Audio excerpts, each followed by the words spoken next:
I will go ahead and read out the notice announcing the hearing.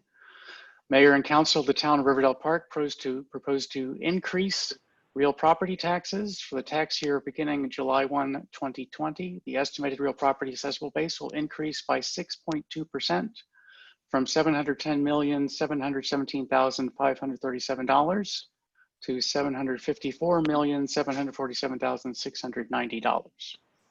The Town of Riverdale Park maintains the current tax rate of 0.6540 per $100 of assessment. Real property tax revenues will increase by 6.2%, resulting in $287,957 of new real property tax revenues. In order to fully offset the effect of increasing assessments, the real property tax rate should be reduced to 0.6158, the constant yield tax rate. The town is considering not reducing its real property tax rate enough to fully offset increasing assessments. The town proposes to adopt a real property tax rate of 0.6540 per $100 of assessment. This tax rate is 6.2% higher than the constant yield tax rate and will generate $287,957 in additional property tax revenues. This is the hearing where we receive public input on that proposed real property tax increase. Are there any members of the public in attendance who would like to comment?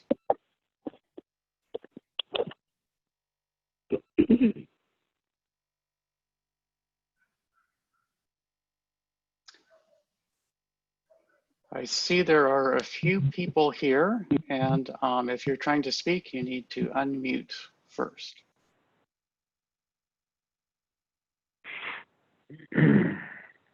Mayor, Councilman Henry reporting. Councilman Henry, glad to have you here. Glad to be here. For the record, those in attendance on the council are myself, Councilmember Dixon, Councilmember Lingua, Councilmember Mayers, and now Councilmember Henry. Councilmember Richardson, I heard is feeling ill, and Councilmember Foe, I will repeat this in the main meeting, is on a urgent emergency trip to Florida to pick up his father-in-law to get him out of a bad situation. And okay. So that's why he's not here. I hope he is successful. I do and too. I hope Councilmember Richardson feels better. Roger that sentiment. So why don't we continue the hearing for Mr. Town Manager? Would another 5 minutes be sufficient, or should we continue till 7:30? You're muted, Mr. Manager, Mr. Town Manager. Yes, sir. I think that that's at the discretion of the council. I think in the history of the council, individuals who have come to later parts of the meeting but wish to speak, that the council has always allowed the public to speak. So, but in terms of the hearing itself, I think it would be sufficient to close if there's no one here to speak, and then perhaps allow comment if someone comes in late. There was no end time on the agenda. Mm-hmm. Okay, so is it the, does that sound reasonable to the members of the council in attendance that we close essentially immediately and allows comments on the real property tax increase during the main meeting, should anyone wish to do so? No objections. No. Pardon? Hearing no objections, I'm going to go ahead and, hello? Actually, Mr. Mayor, I was waiting to hear if anyone else was going to say anything. I thought Mr. Henry was going to say something. I believe No, Mr. Henry said. Lingua, what I said, CM Lingua and Mayor was no objection from me. My thought on it is to keep the public hearing open portion open until 7:30, which is my understanding what was going to occur anyway, and then start the legislative session then.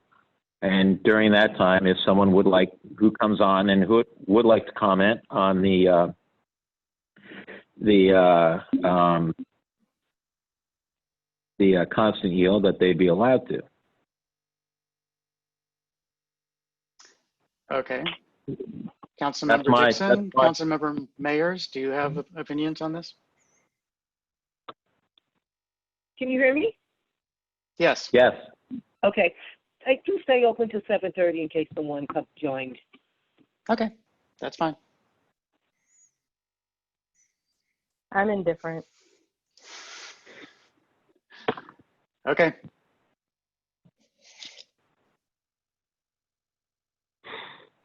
And I've already made my decision. I mean, let's just go forward with this, get it taken care of.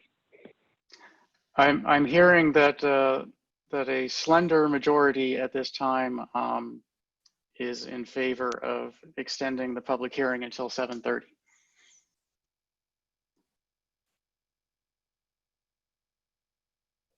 Mr. Mayor, I think what you're hearing is 2 and 2. I think you're hearing 2 against and 2 for, and 1 haven't decided. Mm-hmm. Okay. Would you like to make a motion? Sure. Motion to suspend the hearing and to be tabled for another date. Well, the hearing has already occurred, so you can simply make a motion to end the hearing and move into the regular meeting, and that would work as a motion. So moved. Is there a second to that motion? Second. Second was made by Councilmember Mayer. The motion was made by Councilmember Henry. Is there any discussion of the motion? Hearing none, I'll do a roll call vote of the council members that are present and mention the names of those who are not. Councilmember Dixon. I'm just going to abstain because I'm indifferent. I don't want to sway the vote one way or the other. They abstain. Councilmember Foe is not present. Councilmember Lingua. Nay. Councilmember Henry. Aye. Councilmember Richardson is not present. Councilmember Mayers. Aye. The motion, I abstain. The motion passes 2-1-2. So I'm going to adjourn the meeting at 7:20 p.m. Excuse me, adjourn the public hearing. That brings us to the next agenda, which is for the legislative meeting. And I just closed the agenda, so I have to reopen it. There it is. So let me call the meeting to order at 7:20 p.m. Please all rise as you can for the Pledge of Allegiance. Rising. I pledge allegiance to the I flag pledge allegiance to the flag of the United States of America of the United States and of to the America. republic for which it stands, one To the nation, republic, under God, indivisible, with liberty and justice for all. liberty and justice for all. Please remain standing for a moment of silence or silent prayer as your conscience finds appropriate.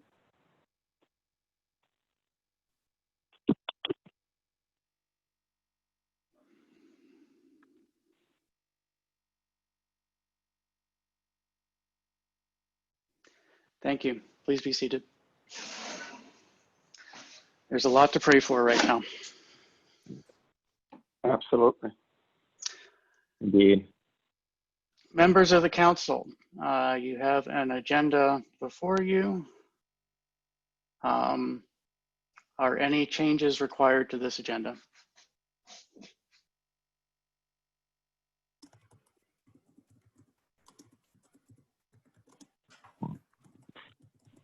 Hearing none from the council, I would actually propose to make a change of moving legislative action item number 1 to immediately pass the approval of the agenda. The applicant has another meeting with the College Park City Council later this evening, and I would like to simply get through that particular item and then pick up the rest of the agenda where we were.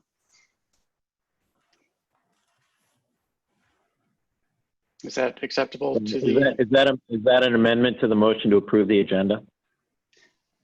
We don't have a motion to approve the agenda yet. I'm proposing that as a change. Well, point of order, why don't we first do that and then offer that as an amendment to the motion? Well, the traditional way to do the agenda is to propose changes and then to make a motion to, because it's a draft agenda, to make a motion to approve the agenda as amended. But if you really want to do it that way, we can. But it is contrary to the usual motions made at this time. Okay, so essentially what you're asking, Mr. Mayor, is that with the approval of the agenda, that item 1 under legislative action items be moved to just Ahead after of- the approval of the Yeah, so approval of the agenda, Exactly. So ahead of the correspondence summary. and then after that, after dealing with that issue, we would go to the regular order of To the the agenda. other items that are on the agenda. Okay. I have no objection to that. Okay. Councilmember Foe, who, as I mentioned earlier, is on an emergency trip to pick up his father-in-law from Florida, has requested that item 4, the introduction of ordinance 2020-OR-05, be removed from the agenda for this evening. And He's asking that to be removed.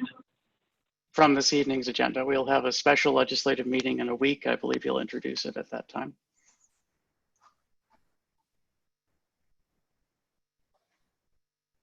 It's, I mean, we're only dealing with an introduction here. We're not, I understand. why delay the introduction? Well, he was going to be the one introducing it, but if someone else wishes to introduce it, I think that would be fine. Are you willing to introduce it, Councilmember Lingua? I'm willing to introduce it, Mr. Mayor. Yes, I Okay, feel then it's we can. something we've talked about, and I think we should just get it introduced and go moving. Okay, very good. I appreciate him wanting to do it, but I mean, at the same time,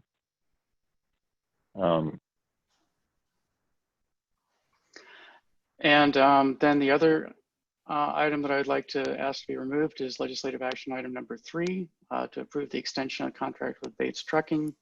Again, Councilmember Councilmember Foe wished to be here when this came up, and so I would ask that we move it to the special legislative next week. okay. I have no problem with that.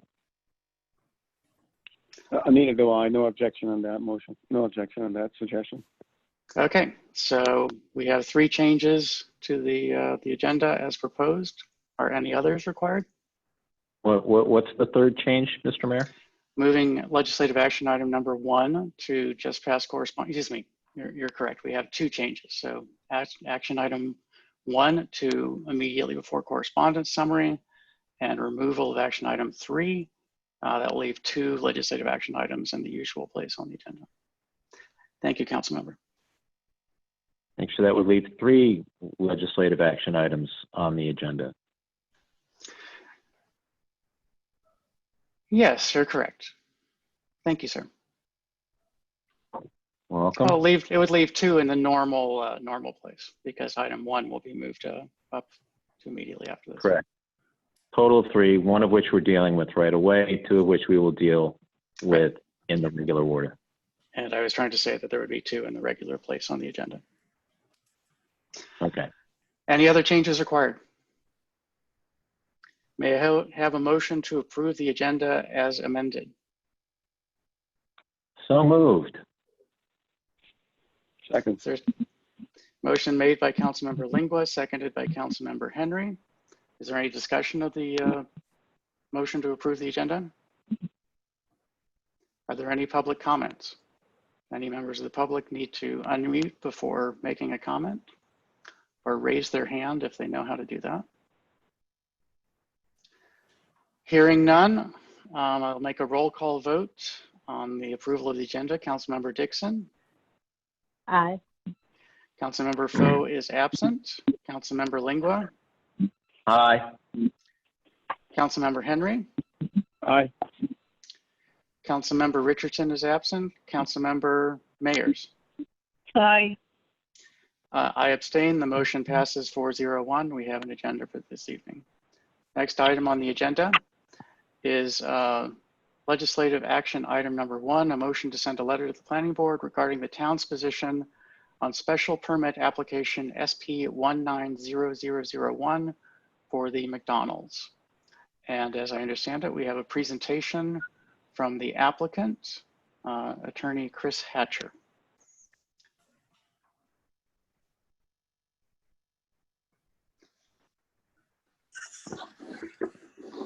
This is Chris Hatcher. Can everybody hear me?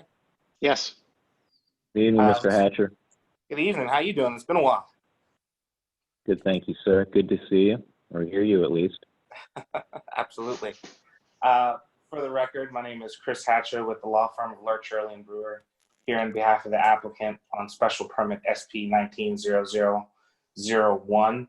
And just for everybody's point of reference, on the monitor right there, you can see where the property is located at the intersection of East-West Highway and Baltimore Avenue.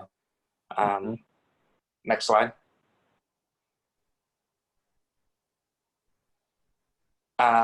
This is just a picture of the existing structure that's there now.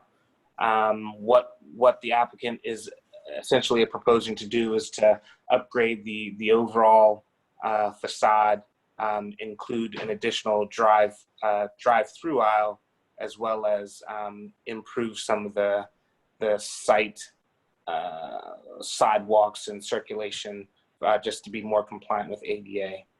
Next slide, please. This is the existing elevations. It should look very familiar from the front from East-West Highway and from one of the side going around the drive-through. Next slide, please. And this is what the proposed architecture elevations will be.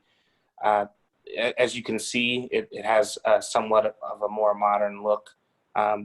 What's important to know about this is through the course of the process, we've met in some form or fashion with the MUTC committee approximately 3 times. And this does reflect some of the architectural changes that they were looking for. So we were trying to be very collaborative with the committee, particularly on some of the material changes and with some of the entrances and some of the materials used. Next slide. Again, the existing elevations from the rear and along the remainder of the building. Next slide. And again, just what the proposed elevations would be along the rear and along the other side of the drive-through aisle. On the bottom for the drive-through aisle, the MUTC committee had some questions and concerns about not only material, but trying to break up that facade to make it look a little better from that side. This is, our attempt to try to satisfy some of those things, and we think that we made good strides, and the MUTC committee certainly acknowledged our attempt to try to satisfy them. Next slide.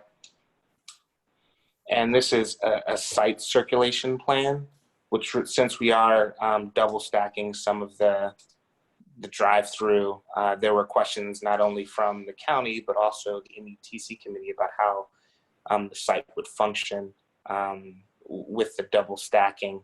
The good news is we think that this will actually draw some of the cars that sort of, for lack of a better word, leak onto Baltimore Avenue onto the site, allow some additional stacking, which is really what we're trying to do. So it not only allows us to take a larger volume of customers, but it also helps alleviate some safety concerns with allowing more cars to stack on the site as opposed to leak out into the street. So since we met with the MUTC committee on April 1st, next slide, please. Since we met with the MUTC committee on April 1st, we had SDRC, a subdivision review committee with the county on April 3rd. It's made a little bit more affordable than trying to Friday night show. We received some comments regarding some of the various departures that we were requesting. Essentially, what the county wanted was just some additional information, and to the extent that they deemed that that additional information didn't necessarily satisfy some of the standards in the MUTC in the MUTC book, they asked us to request those departures. In an abundance of caution, in addition to providing that additional information, we did just request those departures. There hasn't been a large change to the elevations from what the MUTC committee saw to what you guys are seeing this evening. However, the largest change was to the externally lit sign. So for somehow in the packet, we included an internally lit sign, which was before the MUTC committee. We understand how the town feels about internally lit lights. We understand how the MUTC committee feels about internally lit lights. And so as part of our resubmittal, which occurred on April 9th, we submitted a package for externally lit signs. So there are no internally lit signs on the site. With that, we're here to respond to any questions you may have or comments you may have. And we respectfully request that you guys send a letter to the planning board in support of this application. Okay. Thank you, Mr. Hatcher. Council question? Mr. Mayor, if I may. Yes. Mr. Hatcher, just to make sure I'm hearing this correctly, so what you're saying here in our packet here on page 5, the site plan here, that the items referring on page 56, items 2, 4, and 8, that you'll be in compliance with those? I don't actually have what you have before you right now. Are those the ones related to the externally lit signs? Yes, I'll give a quick read for them. Number 2, and this is from page 5 of the page 56 of the application. It's page 5 in our summary here. It says number 2 says unique neon signs, internally lit signs, and signs with moving parts or blinking lights may only be approved for creative value that enhances the town center and areas outside of the historic core. And the comment was, the proposed internally illuminated corporate signs do not possess creative value that enhances the town center. The applicant should either redesign the signs so they are lighted externally or request an amendment to the standard. So my understanding is that the changes you're submitting would be in compliance with that reservation.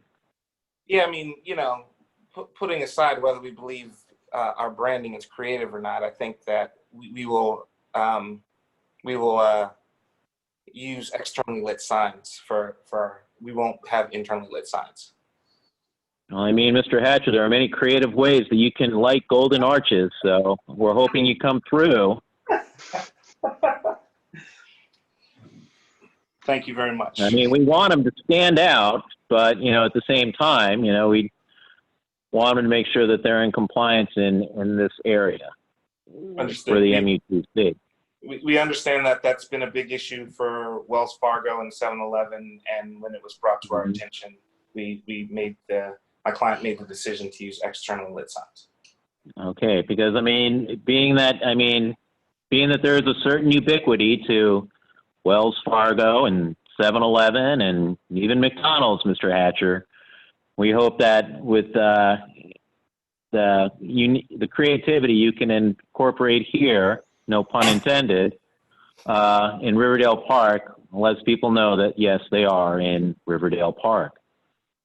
So I take it number 4 as well, the comment being that The applicant should either propose pedestrian-oriented signs, identify the signs they purport are pedestrian-oriented, or request an amendment to the standard permitting the absence of pedestrian-oriented signs. The original design standard on signage says all commercial enterprises shall have a minimum of one permanent sign oriented toward pedestrians. Blade and bracket signs are strongly encouraged. Are you planning to put those golden arches on a blade or a bracket? At this point, And have them pedestrian oriented? At this point, I don't think so, but I know that somebody from our team, Jennifer, can speak more specifically to that. Jennifer, you on?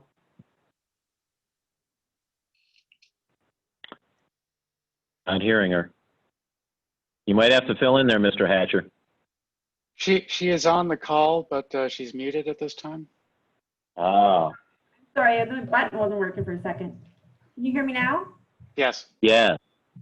So that was one we wanted a variance from. We could not figure out how to put a pedestrian-oriented sign on the building that was going to work and be visible. I know we discussed it about a year ago, and we never did resolve that. That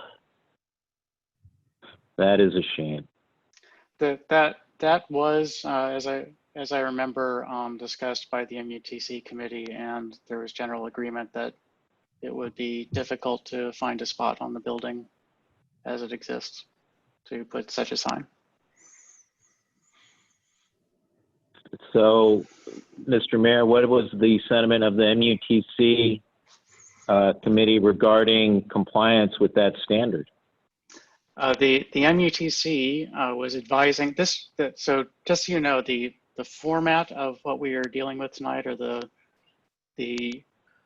application of the law at this time, is that applicants may ask for a deviation from the standard, and that is what is being asked for, and they have to go through an enhanced process, a special permit process, and that is why this is SP-190001, is that the special permit. They're asking to be granted relief from the strict application of the standards, and the recommendation of the MUTC committee was to grant them such relief. And that was with the knowledge of the blade and bracket sign. As Mr. Hatcher said, several architectural elements were changed to meet concerns of the other concerns of the MUTC committee. And we neglected to note that it was an internally lit sign. I'm certain that we would have asked that it not be so. And I'm appreciative that the applicant has changed the design so as to meet what I believe the committee would have wanted. Okay.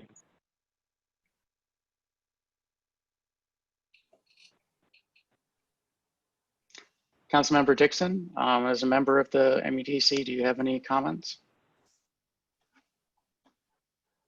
I mean, I don't have any, I'm not exactly clear what Councilman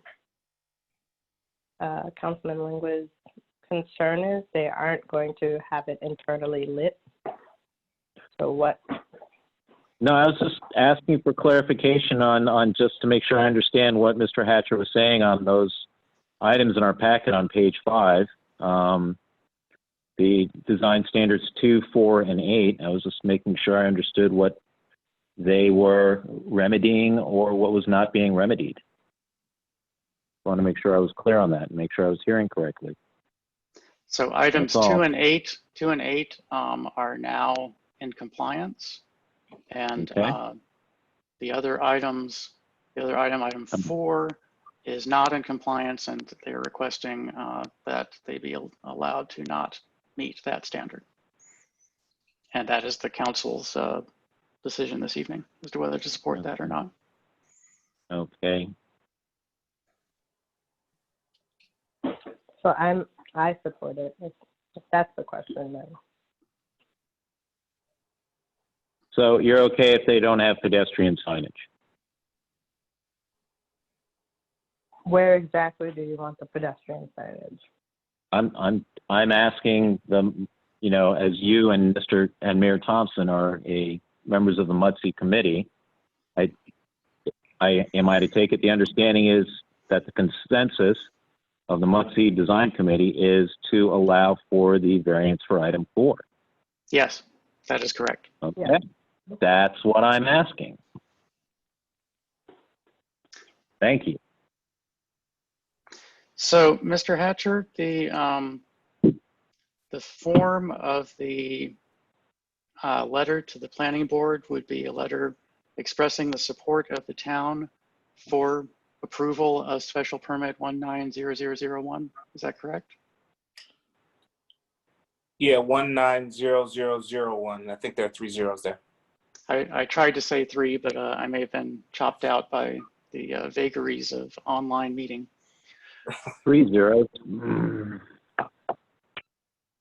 If I were being a little bit informal, I'd just say triple zip, but not doing that. So, so can I have given, unless there's a sentiment in another direction, can I have a motion to instruct the town manager to send a letter expressing the town's support for special permit 190001 as presented? So moved. Second. A motion has been made by Councilmember Dixon, seconded by Councilmember Lingua. Is there any discussion of the motion? Are there any public comments?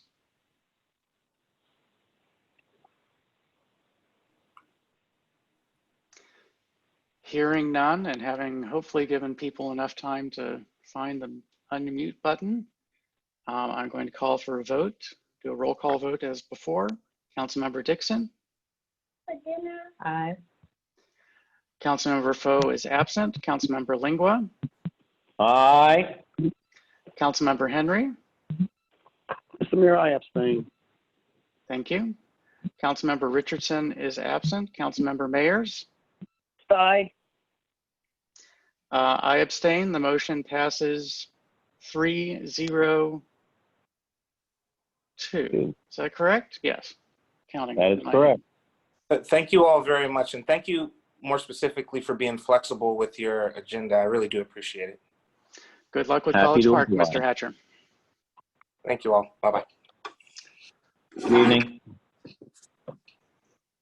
So that brings us back to our modestly normal agenda now. There's one item on the correspondence summary announcing the termination of the summer youth work program that we have participated with in the county as a result of the COVID-19 pandemic, and the belief that the county would be unable to do a good job of that.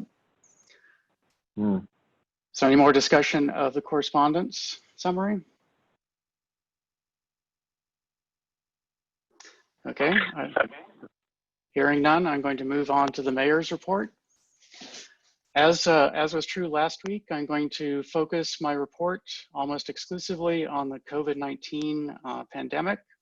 I'll tell you where we are, where we might be in the next month or so, and point out a few things that are good that are going on in a normally dark time, otherwise dark time. Maryland as a state is doing okay. The number of deaths, each of which I will mention, is a tragedy for the families and friends of the person who passed. But the number is stable. The number per day is stable, perhaps dropping a little bit. The number of people in intensive care unit beds is stable. Hospitalizations, it looked like were dropping last week, but are edging back up, but are more or less stable. They're just going in the wrong direction. The 500,000 tests that were acquired from South Korea by the governor will help to find and isolate some hotspots, but I do not believe that they have been extensively deployed from looking at the numbers over the last week. Prince George's County is doing okay. The number of cases is stable and may be decreasing a little bit, but it is definitely not decreasing dramatically. Our zip code is not doing so well. In the last 7 or 8 days, the number of cases has approximately doubled. Last week when I reported, We had 160 cases. We have 285 cases today. And we will be double the number from last week within the next day or two, I believe. That's not as bad as it could be, but it's also not good. We are the 3rd worst zip code in Prince George's County in per capita cases. And as of today, we have 1,308 cases out of 100,000, which is over 1% of our population has confirmed cases. We hit that 1% number last Thursday, and we've gone up 30% since that time. Riverdale Park does not have separated data, so we have to assume we're 1/3 of the number in the zip code, which means we have around 100 cases, which will result, if the current statistics hold up, in at least 5 deaths. And this pandemic is far from over. Moving away from the statistics of the disease, we have a lot of people out of work and a lot of people who are hungry. The response to recent food distributions in the area has been honestly overwhelming. And I think there may be more that I don't know about, but I know of almost 8,000 meals that are being distributed each week in our general area, just in our zip code. Things might be looking better in the next month or so with increased testing availability and hopefully increased contact tracing and hopefully being past the surge, past the top of the curve. We might be moving towards reopening the economy in the area and in the state. If this is going to happen and be successful, we need to first have a large number of fast 24-hour turnaround time, roughly, testing with high availability and robust contact tracing. Otherwise, we'll be back where we are right now in another month or two. The reopening, when it happens, according to the governor's plan, will be what I would like to call a loosening of the faucet. So things will be loosened a little bit, but not an opening of the floodgates. We're not going to be back to full opening of the economy. Maybe we'll have some outdoor restaurant dining, maybe a fraction of non-essential employees going to work, but we will not be initially anywhere close to fully back open and back to normal. With a little bit of luck, we might have some seasonal reductions this summer, as we see with the flu, that the flu disappears or reduces in the summer. Maybe this will too. There's not a lot of scientific evidence to back up that that will happen, but we might have that. If we do have that, then the fall, we're going to have a resurgence of the disease, unfortunately. If we are going to get to reopening, we have to improve. We have to not just be treading water as we are in the county, improve our distancing, because that is the only tool that we have at this time to reduce infections. At this time, according to the governor's orders and county orders, mask wearing is required in retail establishments. And as annoying as it is, this is the most effective way we have to speed up getting the economy reopened and get beyond the current executive order of only essential trips outside of your home. Orders we are living under now, and I know that our police have cited people for violating that executive order, and that citation carries a fine of up to $5,000. But we should not do this because we're afraid of the fine. We should do this because it's the right thing to do. And wearing a mask as much as is possible when you are on those essential travels is a gift that we give to other people. And it shows respect and appreciation for the frontline healthcare workers who are working in terrible conditions at this time.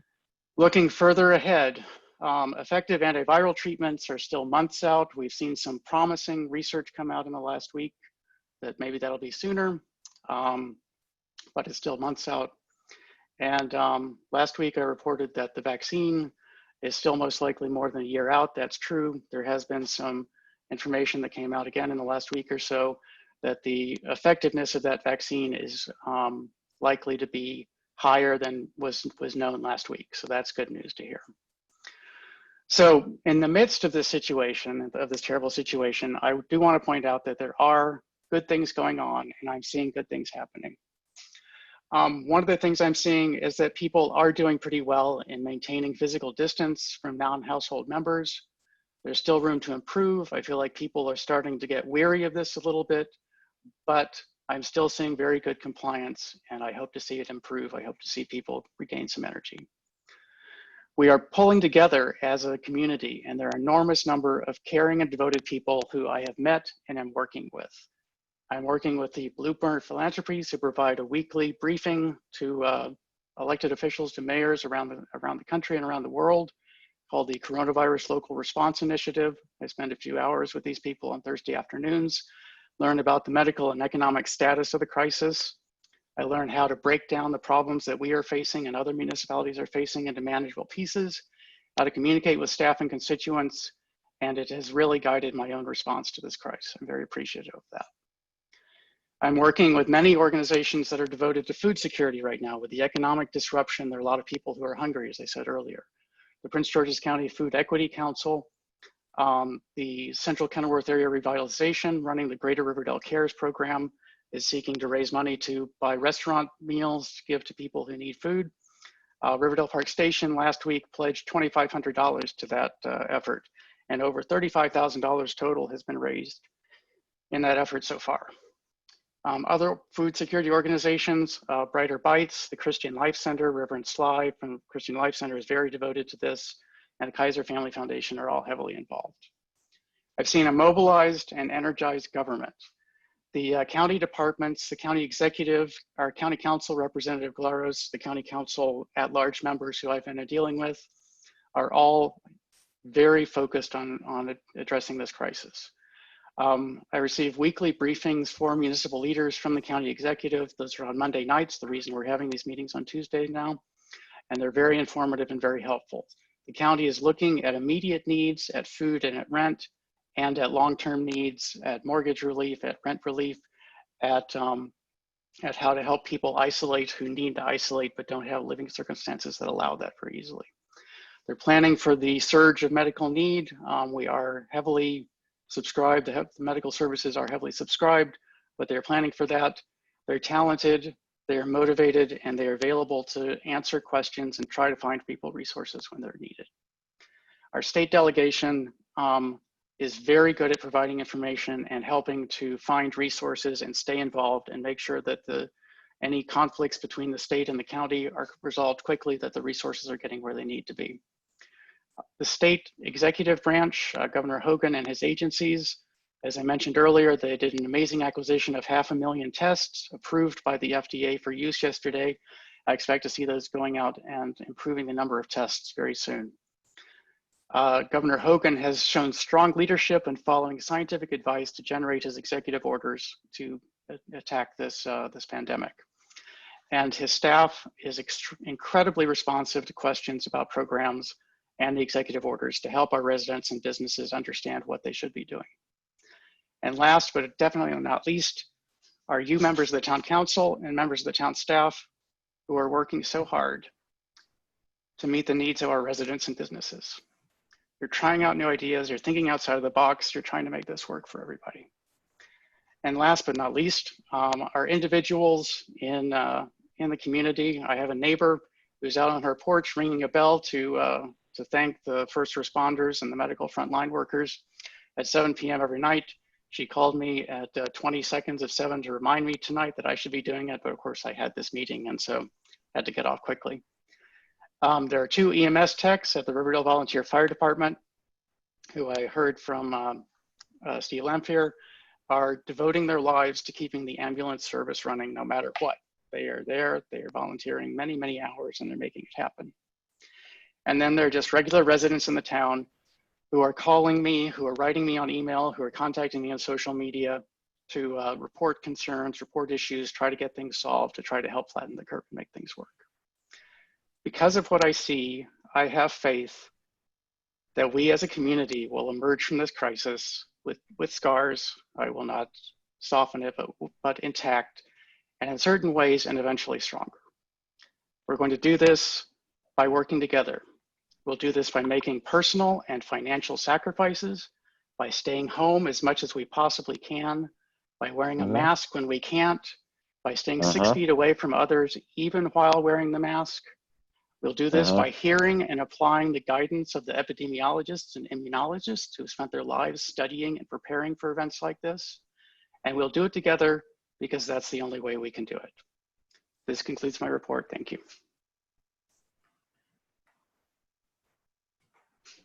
Are there any questions?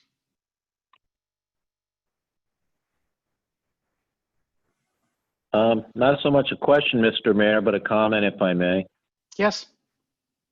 I'd like to express an appreciation for your conveyance of notes to us regarding the meetings from the county council member, or from the county executive meeting, as well as the meetings from the Bloomberg group. I'm doing my very best to keep you informed of everything that I know so that you can act with knowledge. It is greatly appreciated. Thank you. My pleasure. Any other questions or comments? Hearing none, let's move on to the next item on the agenda, the town manager's report. Mr. Town Manager. Good evening, Mr. Mayor, members of council, members of the community, and the staff team. Just a few items this evening. I'll be relatively brief. I participated in a conference call today. The county is to receive money from the federal government through the CARES Act. The county has decided to distribute a portion of those funds among the 27 municipalities. We will actually be alerted tomorrow what our allocation will be. It will be like any grant where it's for reimbursement of expenses, of eligible expenses. What they explained on the phone and what I've read about in the past few weeks, the expenses have to be directly related to the town's COVID-19 response. They will reimburse for expenses from March 1st through December 15th. So we have been keeping track of our expenses, and we will work with the county staff. We have to get our plan. They want us to submit a plan on how we will expend this allocation for the balance of the grant period. We have a quick turnaround time on that. We will likely have an agenda item added to our special legislative meeting next week to approve a grant agreement with the county. So I haven't seen any paperwork yet. They're promised that we'll have it by 11 a.m. tomorrow. The other thing that I wanted to share with the council is that myself and Ryan will be participating with the University of Maryland Smart Cities Initiative. And there's lots of staff from neighboring jurisdictions. We were invited to share at their next meeting about the town's response, our challenges, our needs, our success stories, and to focus in on our programs, and both on the economic development side as well as direct benefit programs to our residents dealing with food security issues. I think that the council's action at the end of March positioned us well, and this is a platform for us to share the town's efforts to address our residents' needs. We're moving forward and making good progress on our Bountiful Bucket program. So more on that in the next week to 10 days. And staff are also making good progress on what I think I will use our resident Laura Katz's terminology, food forest, as opposed to community garden. That was a new term for me at our last meeting. And Ryan and Ms. Barnes are working together on those two programs, and they're making really good progress. The last thing I have to say is I get more impressed every day with our staff team and the things that they're doing to make sure that the town is doing everything it can for its residents. And it's a privilege to work with such fine people. And with that, Mr. Mayor, that's all I have in terms of a town manager report. Thank you, Mr. Town Manager. I'll remark that Congressman Anthony Brown was on the county executives call last night, and he mentioned that it is a goal of himself and the Democratic leadership to provide funds for local governments to make up for lost revenues in the next round of the CARES Act, which is expecting to be brought up within a week or so. We'll see what happens. Yes, that would be welcome news, because the one restriction on the current CARES Act is that it cannot be used to make up for lost revenues. Exactly. Council, are there questions for the town manager or comments? Mr. Mayor, if I may, Yes. I'm glad to hear that the county is going to be looking at how to dispense that money. And I hope, you know, with what Mr. Brown has brought up regarding the next round, and hopefully that there will be funding for municipal government and municipal and state governments, because as was brought up recently in an opinion piece by Gerard Miller in Governing Magazine, he makes the point about how to not address the issues of funding for federal government, or for state and local governments, pardon me, where he essentially urged both parties to focus pragmatically on what he says is the tidal economic undertow of laying off millions of state and local government employees would inflict on the U.S. economy.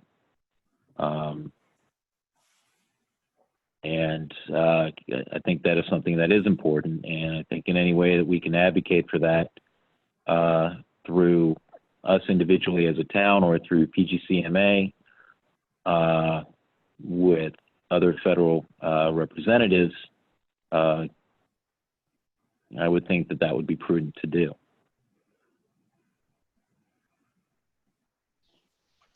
Okay. Let's try to figure out how to do that. Any other council comments or public comments?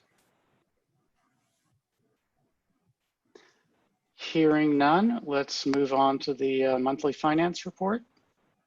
Yes, Mr. Mayor, we have our town CPA, Gentry Jones, online with us. Mr. Jones, if you can deliver your finance report, please.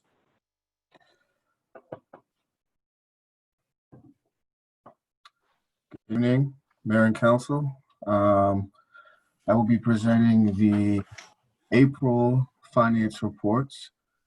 Okay, so for FY 2020, April, we brought in $106,446 in revenue. For expenditures, we brought in we had $416,470 in expenditures, putting us at a $310,024 deficit. Year to date for FY 2020, we are at $6,980,942 with expenditures totaling $5,067,407. Right now, giving us currently, as of April 30th, $1,913,535. One thing I would like to make note of for April, if you can look at FY 2019, revenue was up at $230,000. The big difference here in April was that we had collected significantly more tax revenue in 2019. We were at $158,697 for FY 2019. In FY 2020, the current year, for tax revenue for April, we've brought in just $5,377. So that makes up the big difference there when you compare FY 2020 to FY 2019 revenues for April. Okay. Mr. Jones? Yes. If I could ask a question, given April's performance, are we on track for our projected surplus for this year? As of now, yes, but I think we'll have a better idea from May. So typically in the past, the majority of our funds have come in April. April typically is a lighter month, but it was especially lighter for 2020. But I think we'll have a better idea when May comes around. But right as of now, I would say that yes, I do anticipate us hitting that surplus number. Thank you. Mm-hmm. Revised surplus number. Yes. Are there other council questions or comments? Mr. Mayor, if I may jump in, Chris Henry, CM4. Please do. So I hear numbers projected, and it appears from what I've heard that we are a delta of $1 million and $1.6 million that we currently have in reserve to continue on with our financial portfolio. And we haven't gotten the results from May quite naturally because we're just begun the month of May. Right. But based on this pandemic situation, what is our projection as far as financial stability, i.e., meaning can we sustain our police department? Can we sustain our public works? Can we sustain our administrative staff?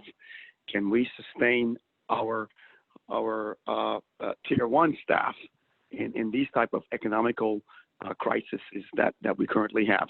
And for how long can we provide these services at normalcy? And what is our economic return, our return of interest based upon this economical dilemma that we currently face when businesses are in dire straits of employment and in dire straits of earning an income to produce taxes? How and if we're supposed to accommodate these businesses in these dire straits of economical constraints, then how can we feasibly project a return of interest on these liquidities assets? I know it's a tough question. It's not a loaded question, but it's just a question that I want to ask because I'm having difficulty understanding that our portfolio still is sustainable and that we're not being impacted by this. Are you? Mr. Mayor, if I could try to address the council member's question, and Mr. Jones, please jump in. I would say that the town is I think it prepared well for a downturn because we've always been conservative in our financial approach. So in putting together our projections for this year and our proposed budget for next year, Mr. Jones and Mr. Smith and I, we actually slashed hundreds of thousands of dollars in projected revenue that we were made reasonable and conservative projections that we would obtain next year. And then the pandemic happened. So we are projecting a surplus this year. We've curtailed spending in this year, and our revenues had been considerably stronger than initially projected. So we fully expect to have about 700,000, a little over 700,000 in surplus this year that we will move forward to next year to make up our anticipated decline in revenues. The majority of our revenue, about 85%, I believe, Mr. Jones, help me out if I'm too far off with that guess, is from real property tax. Mm-hmm.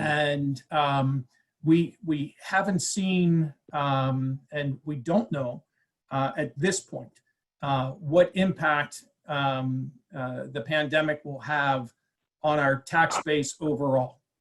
And we won't know that for 12 to 18 to 24 months. We're entering our second year of our triennial reassessment. Um, Governments that rely on sales tax are really suffering their largest losses. We don't rely on any sales tax. So our sources are more stable, but we are taking a conservative approach. And for right now, based upon what we know, I'm comfortable, and Mr. Jones has communicated that he's comfortable, and Mr. Smith the same, that we can continue to sustain operations. The proposed budget projects that we will still have a surplus of $2,400,000 in reserves at the end of fiscal year 2021. So we're the Government Finance Officials Association puts out guidance that we have to maintain at least 2 months of surplus. We have essentially double that to carry us through. My bigger concern, sir, is cash management. And because we may have revenues delayed. And that's why myself and Mr. Jones, Mr. Smith, and the leadership team, why we have scrubbed our budgets this year. And if something's not an absolute purchase, we're holding as much cash as we can. I hope that in some way answers your question, sir. At least in part. It does in part. It doesn't give me the warm and fuzzy feeling, I will tell you that. Mr. Mayor, if I may, please, I don't mean to overstretch.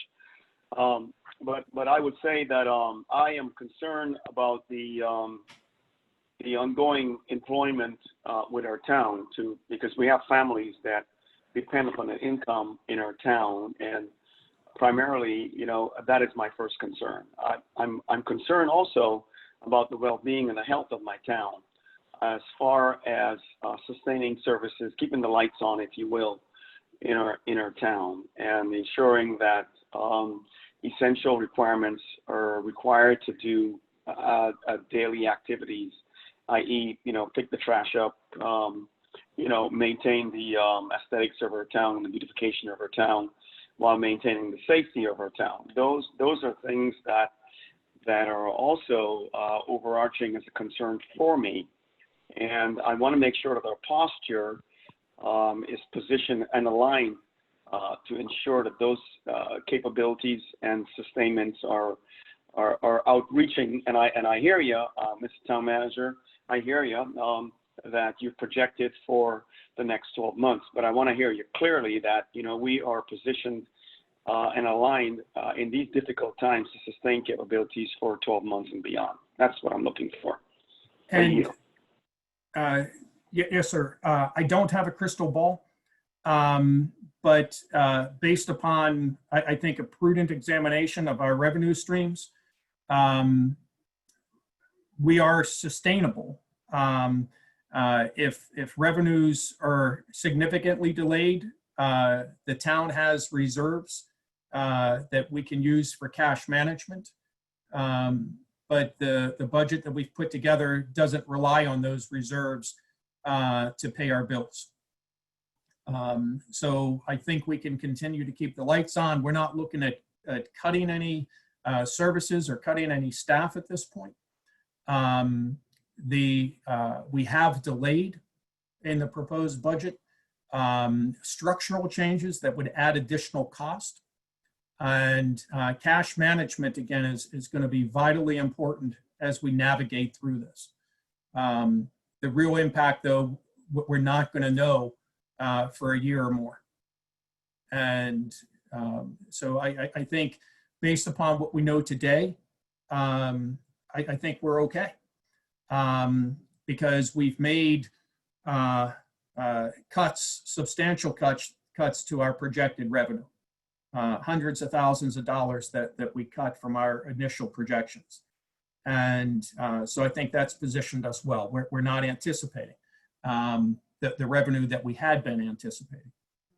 And we'll wait and see how we do.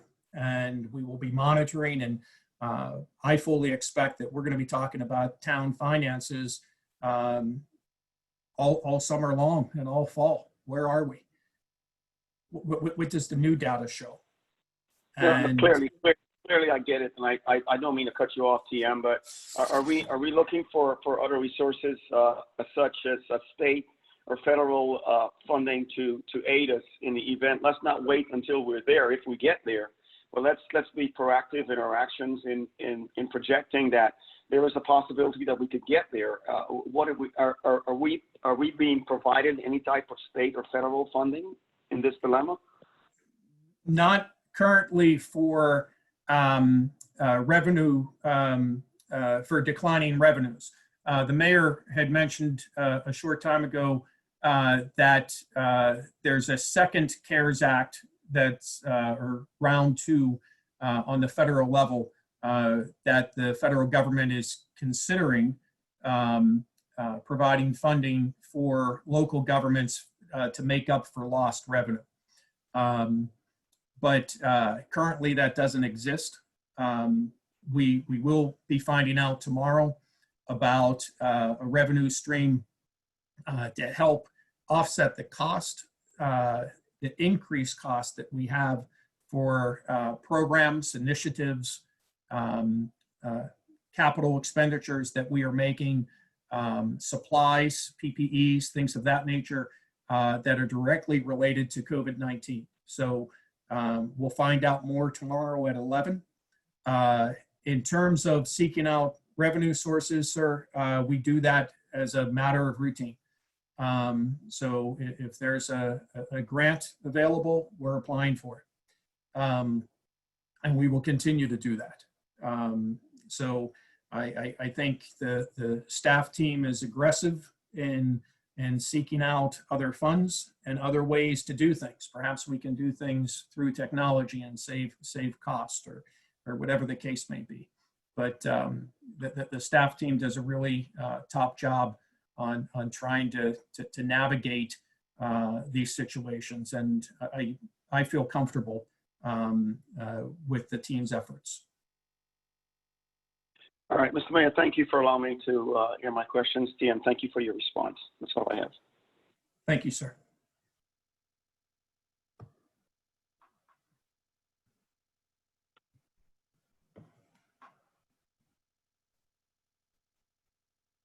You're muted, Mr. Mayor. Thank you. Are there additional questions or comments for the town manager or the about the finance report? Okay, Mr. Finance Chair. Mr. Mayor, I'd like to make a motion to adopt the finance report subject to audit. Is there a second to the motion? So seconded. Motion made by Councilmember Lingua, seconded by Councilmember Henry. Is there any discussion of the motion? Hearing none, I will do a roll call vote. Councilmember Dixon. I think she's muted. Want to give a thumbs up for yes? We can't hear you.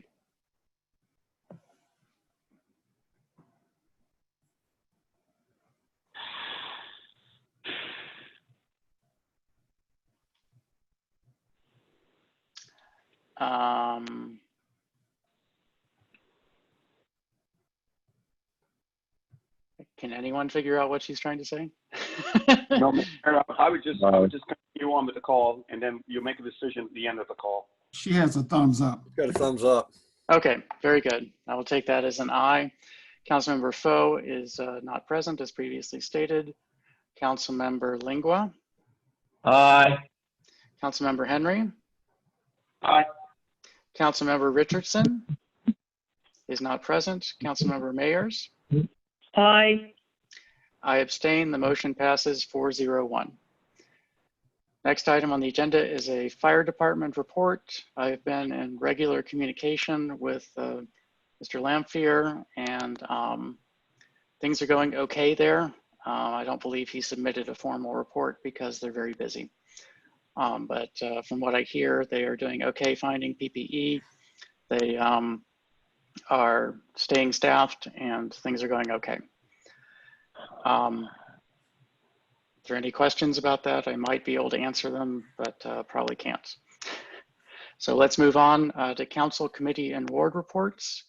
Councilmember Dixon, still no audio? Can you use the chat function to, the chat function doesn't exist here. I'm going to assume no Ward 1 report since we don't have audio. So let's move on to Councilmember Lingua, Ward 3, and we'll come back to Councilmember Dixon if she can get audio working. Thank you very much, Mr. Mayor. Good evening to those listening tonight and those, well, I guess there's no one literally present, but regarding this evening, the Central Kenworth Avenue Revitalization CDC is meeting this evening, met this evening earlier. I tried to join in on that meeting for the first part, but it seems that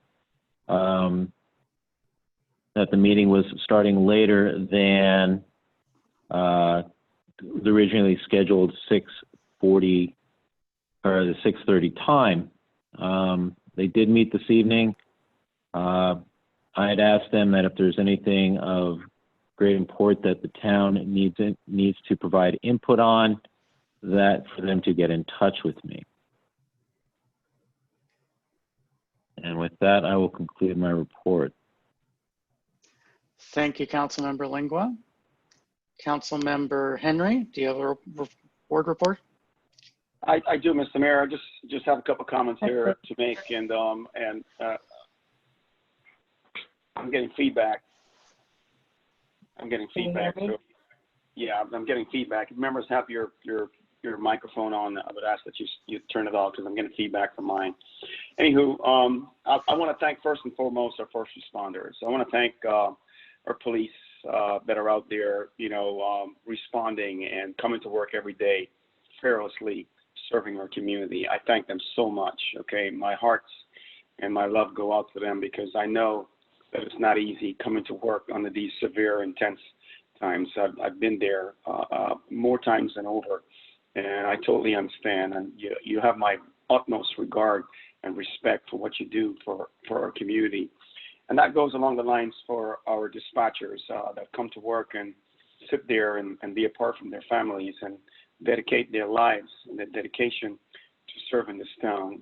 My utmost respect for you. For the trash collectors that come out here and put their lives in the line in picking up our trash and not knowing how infested those trash containers can be, my utmost respect for them.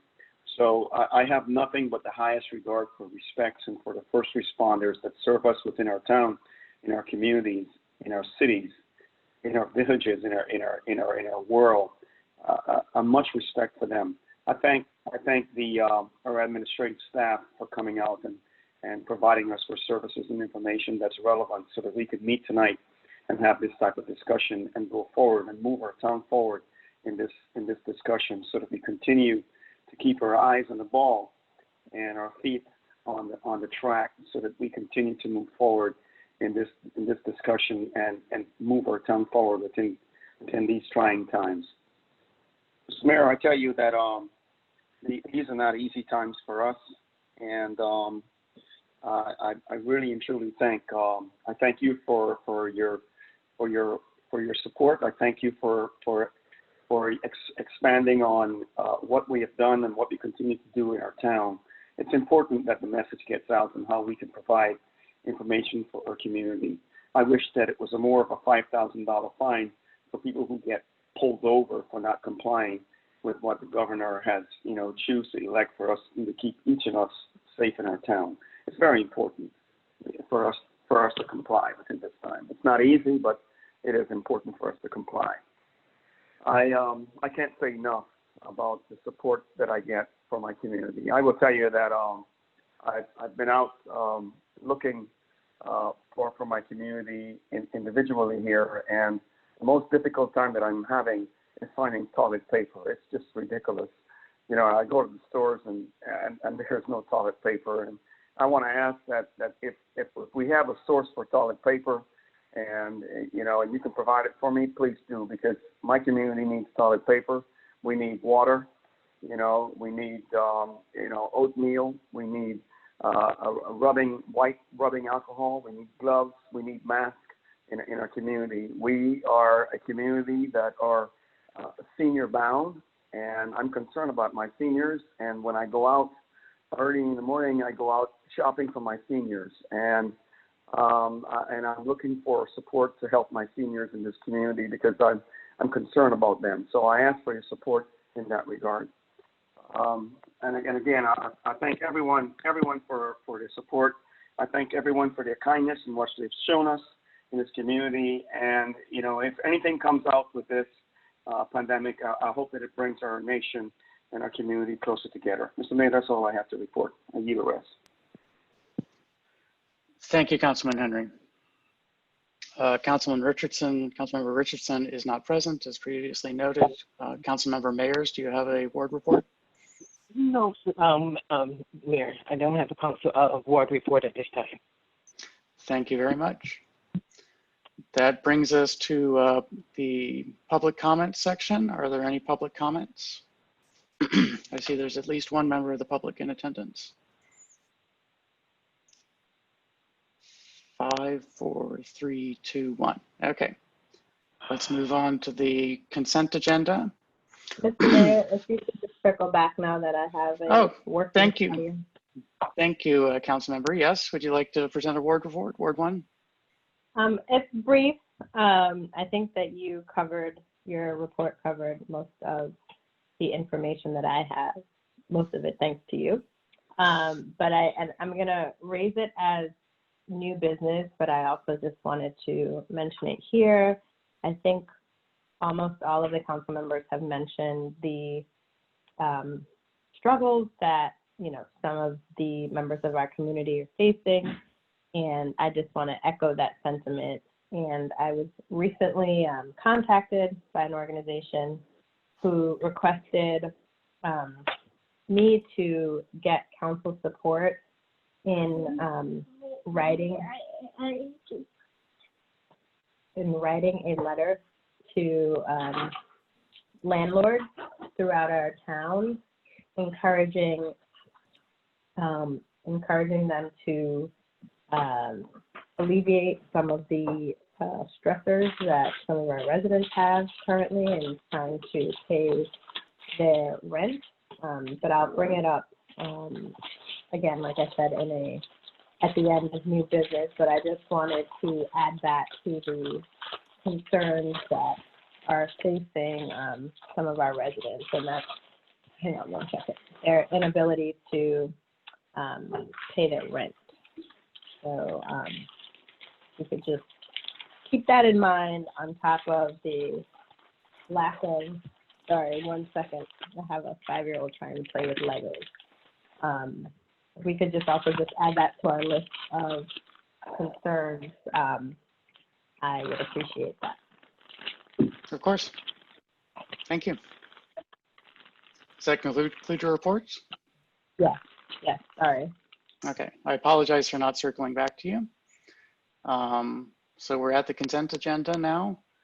May I have a motion to approve the consent agenda? So moved. Is there a second? Second. Motion made by Councilmember Lingua, seconded by Councilmember Mayers.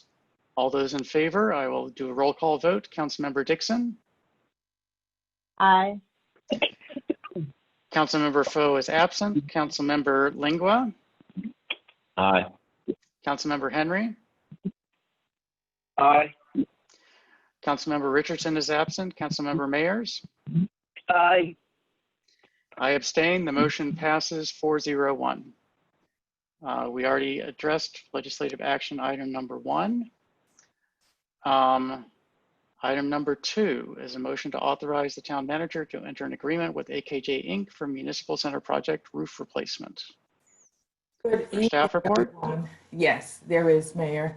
Good evening, everyone. The staff is asking council to authorize the town manager to sign a task order agreement with AKJ Roofing Company to replace the roof systems at both the police department and town hall buildings for an amount not to exceed $160,680. That reflects a 20% contingency that amounts to $26,780. AKJ submitted the lowest bid at $133,900.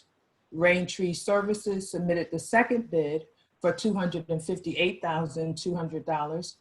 The town's architects, along with myself and the town manager, reviewed both proposals.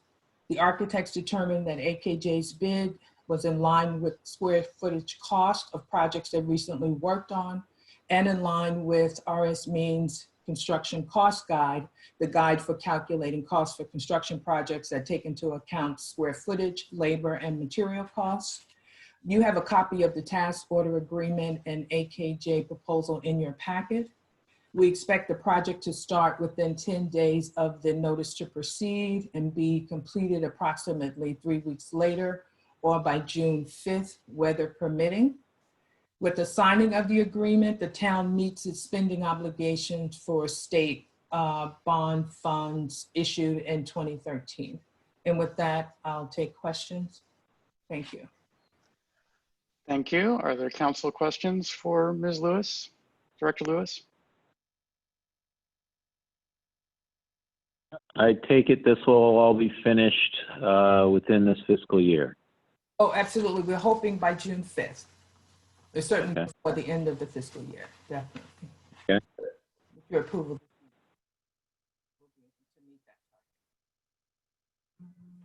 Any other council questions or public comments? I do, Mr. Mayor. I mean, over $100,000 for a roof replacement for the site in which we have a municipality, our police department, our offices, and public works. It seems a little expensive to me. I mean, I may be a little bit over conservative, but it just seems a little bit more.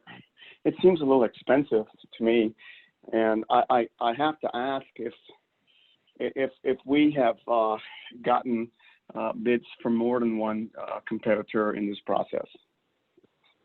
We actually got two proposals. One for the $133,900, the other for $258,200. And I should clarify that the Public Works building is not included. Our architects determined that that roof is in good condition and not in need of replacement. So again, based on our architect's experience with recent projects and this construction cost guide, those costs are in line given the square footage of the buildings combined. And Director Lewis, Yes. if I may, and also essentially the financing on this is coming from the funds from the 2013 bond bill. Yes, as well as the loan. Okay, and with that we'll be fully committing the funding from that. The 2013 bond bill funds, yes, sir. Okay, thank you. Are there additional questions that will impact the motion that is made? Because otherwise we should have a motion on the floor. Hearing none, can I have a motion? Mr. Mayor, I'd like to make a motion to, excuse me, I'd like to make a motion to authorize the town manager to enter into an agreement with AKJ Incorporated for the Municipal Center project on the roof replacement for the sum not exceeding, excuse me, $160,680.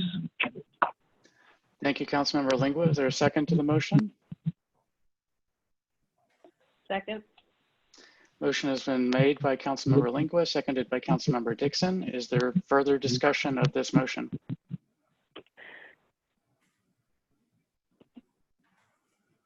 Are there public comments on this motion? Hearing none, I will do a roll call vote. Councilmember Dixon, Aye. Councilmember Foe is absent. Councilmember Lingua, Aye. Councilmember Henry,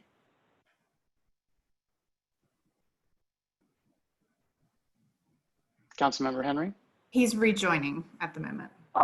Yeah, I just rejoined. I apologize. I dropped off inadvertently. I'm sorry. Director, Public Works, would you mind just restating what you said earlier? I apologize for dropping off. You questioned the cost of the project. I repeated that we got 2 bids, one for $133,900, the other for $258,200. And the architects that the town has hired to design elements of the municipal center project have confirmed that the square foot cost reflected in the lower bid is consistent with the square foot cost they've encountered on other projects recently, and is consistent with the guide that is available for everyone to use, but primarily by contractors, called RS Means Construction Cost Guide, and that AKJ proposal is in line with that.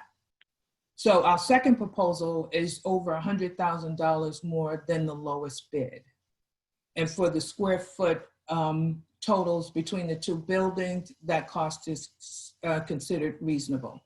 In fact, we were told that for the shingle, replacement of the shingle roof portion of the project, their square foot cost is sort of below the guide.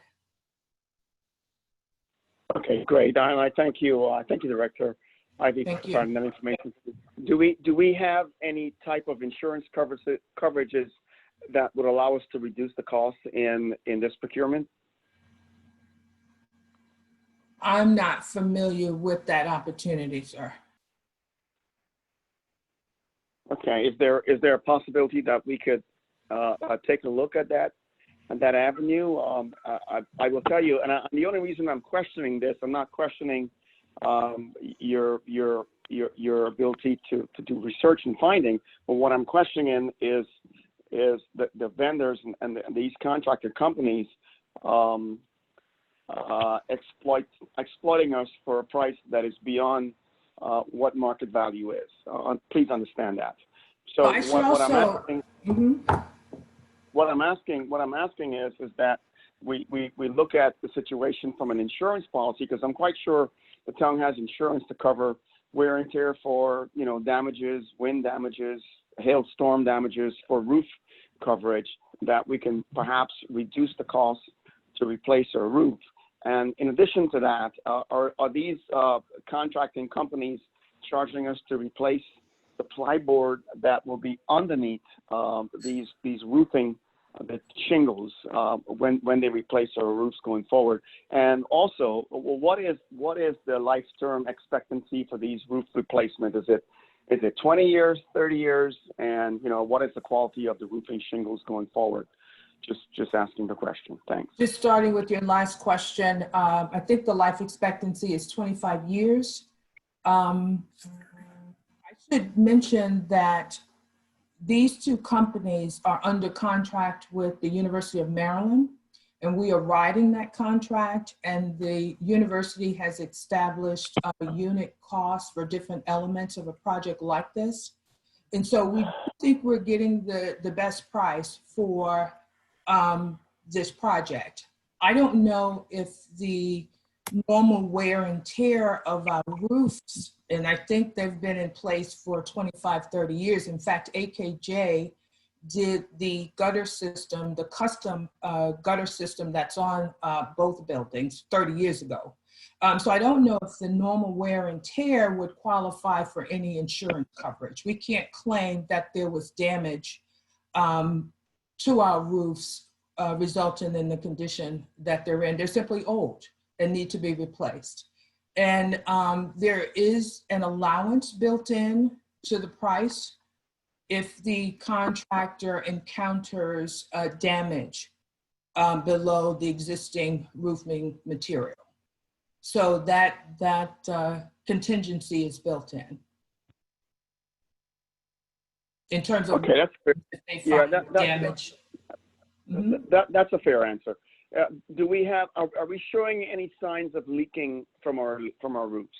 Oh, absolutely. We've had to shore it up. I've only been with the town for a little over a year, and we are constantly patching sections of the roof to deal with leakage. In fact, there's somewhat consistent leakage in the council chamber, or has been over time, and we continue to patch it. It's time for a new roof.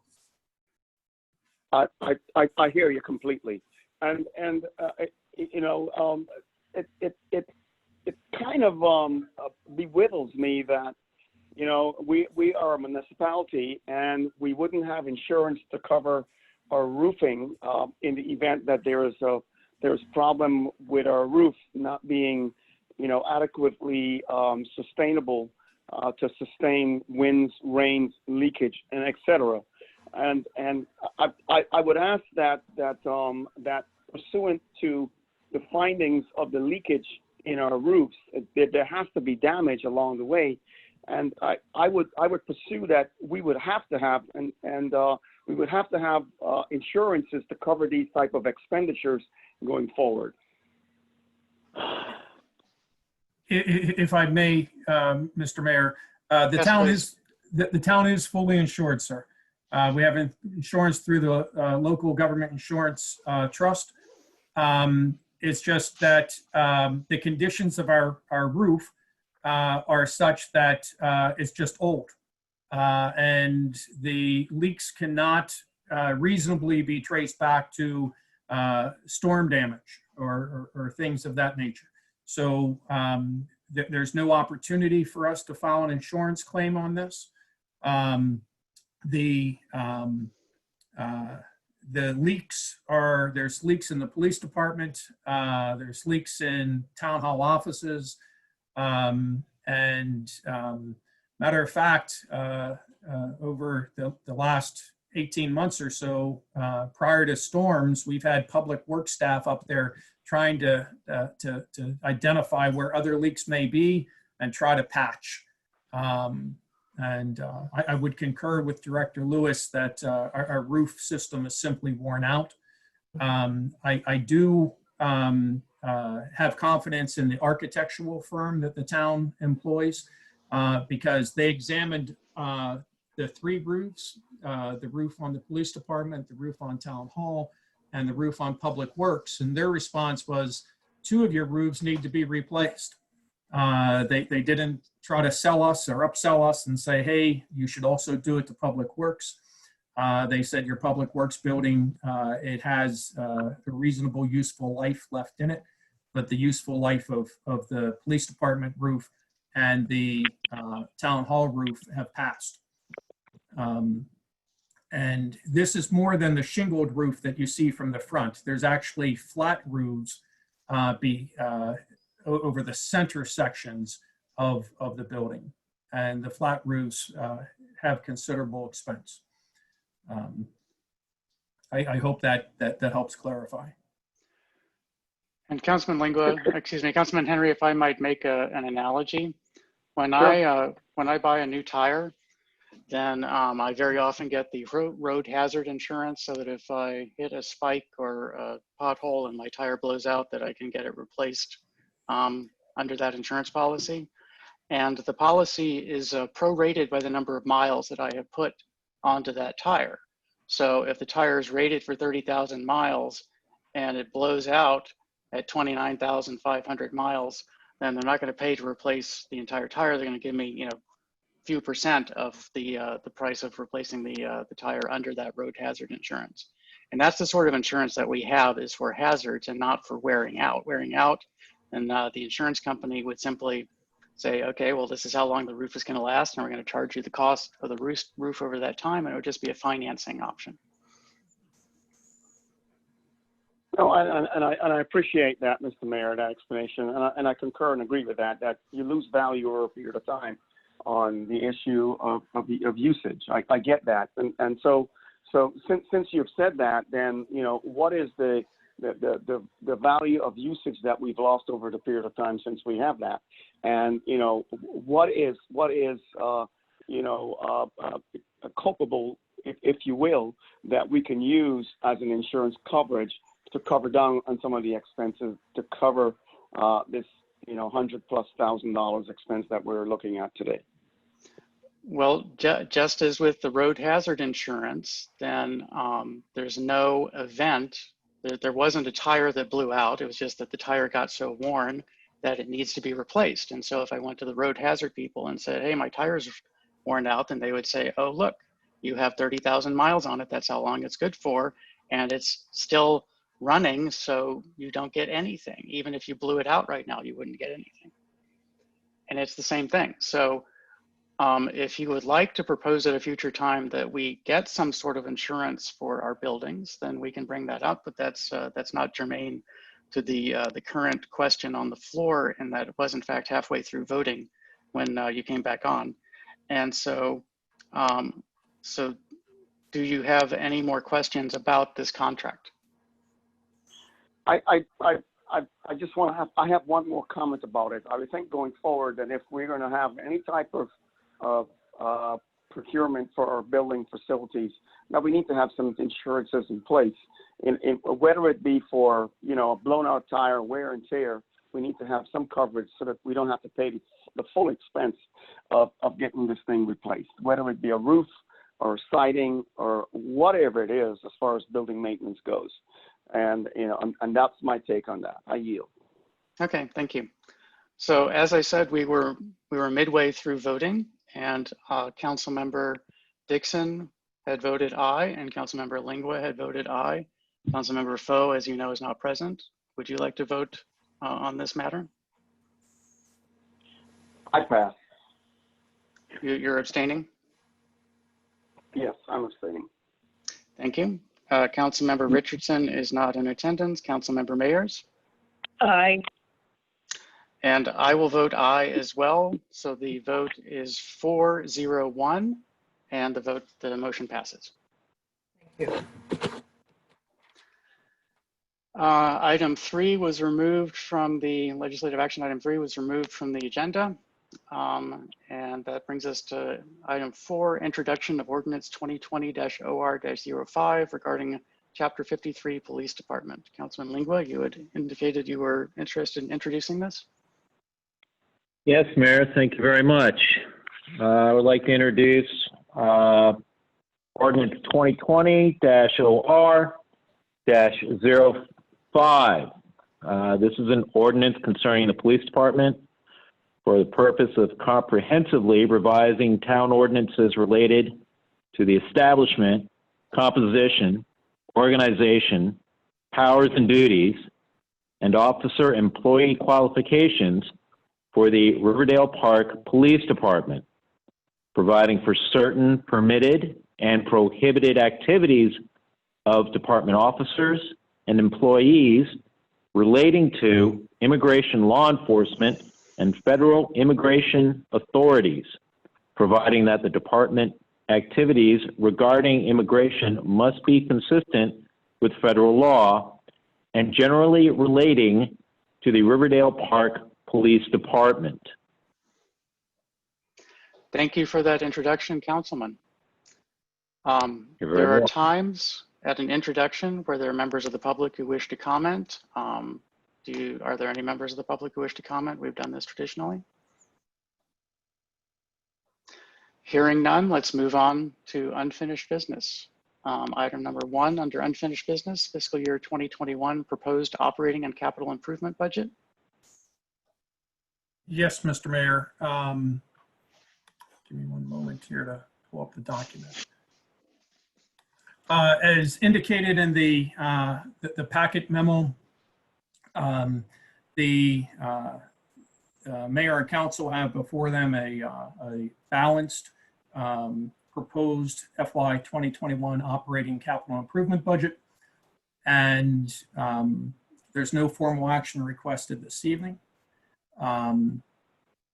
We have held 2 public hearings and did I believe the council led by Councilmember Lingua for the public hearings, did a thorough line-by-line review. A number of typographical errors have been corrected, as well as that there was a problem with the formula, and as well as the cost for the cell phones across the board, across all offices and departments. Those items have been resolved. The mayor and council were provided last week with a budget adjustment log where those adjustments were made. This is an opportunity for the mayor and council, if there's additional direction to give to the staff team, or if members of the public have comment. We don't have a formal presentation for tonight. Thank you, Mr. Town Manager. Are there council or public comments or questions about the proposed operating and capital improvement budget for fiscal year 2021? Mr. Mayor, if I may, I'd like to make a request of staff. One of the things I was hoping I could get from staff is a schedule of sorts and a total amount in the budget for the COLA expenditures for the as part of employee pay and benefits for the coming fiscal year budget. Yes, sir. I've seen the schedule and I've looked at it and I see that it lists out all the positions. Yet one challenge of that is understanding how exactly that's working out through the fiscal year. The COLA would be applied July 1, Okay. and it would be 1%. Okay. And so that's a 1% across the board for all staff. Okay. Does that answer your question, Councilmember?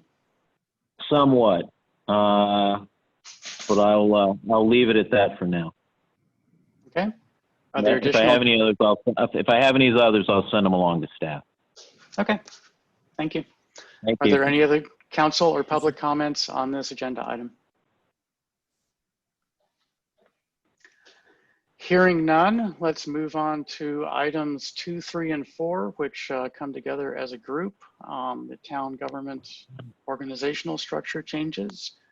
We've been discussing these for a good while. Are there other council comments or questions or thoughts on these 3 items?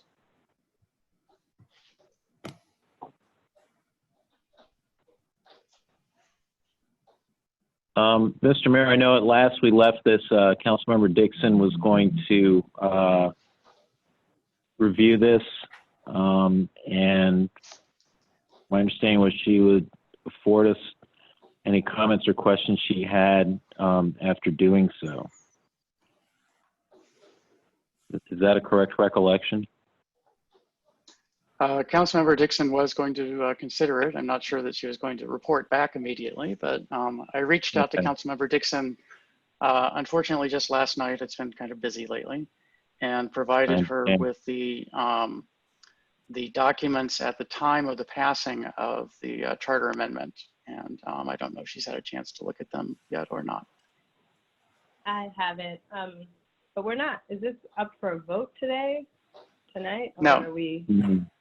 Yeah.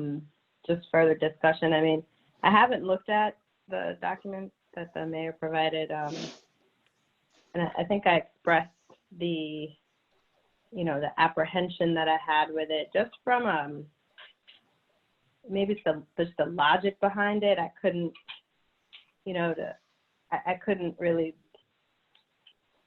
balance it out, if you will. I think that the town manager made arguments that I fully understood, but I think that, there could be arguments to the opposite, to the contrary, to ask, well, if we are giving the council the power to not, to be informed beforehand before anyone in a leadership position is let go, then what would be the harm in doing the same for the hiring? And I'm not fully, I haven't fully wrapped my head around it. You know, just to be clear, it's nothing personal to the town manager. It's more so just making sure that whatever decision we make, it will be something that we're comfortable with standing on, even when the town manager moves on, because there may come a point in time where the council may not feel as, and I'm just speaking for myself, as comfortable with a town manager as we may feel with the one that we currently have. And so I think whatever decision is made should really consider what would happen if we were in a position where we weren't 100% comfortable with the town manager we had, and certain folks in a leadership position were hired. And I'm just more worried about having a complete turnover of staff. I think, you know, the staff, as I observed, everyone seems to work really well together. And I know that that can only happen with great leadership, but to the extent that, you know, council ever feels concerned about the person at the helm of town manager, if they're hiring, though we have the ability to fire, I mean, it's one thing to say, okay, you have the power to do it, but what does that do in terms of staff for our town if we have that type of turnover? So my gut is saying, if we're going to give the power to fire, why not expand it? But I do recognize, you know, if you're in the position that the town manager is in, how that might feel to not have the power to completely manage and have control of your staff. And then the last thing I'll say is, you know, I've bounced around. This is just things in my head with a million other things that I've going on. So like I said, I haven't looked at what the mayor provided, and I was going to have a conversation with him once I gathered my thoughts a little more clearly. But you know, possibly even if we decide to give the town manager that level of power, you know, for lack of a better term, to perhaps say that it would require, you know, that he or she must consult or inform the council prior to a, you know, hiring. And consult means that, you know, obviously just informing, they would still perhaps have the power to make the decision unilaterally, but it would at least keep the council in the loop, require that the council be kept in the loop in the event that we want to express to the town manager our concern about anyone that's being hired. So those are just the thoughts that I have, but honestly, I have a document that I need to draft and get out, and that's been sort of at the forefront, so I haven't actually, you know, put my thoughts on paper to discuss, but I'm happy to discuss with whomever, not just the mayor, but whomever would like to just kind of hear it.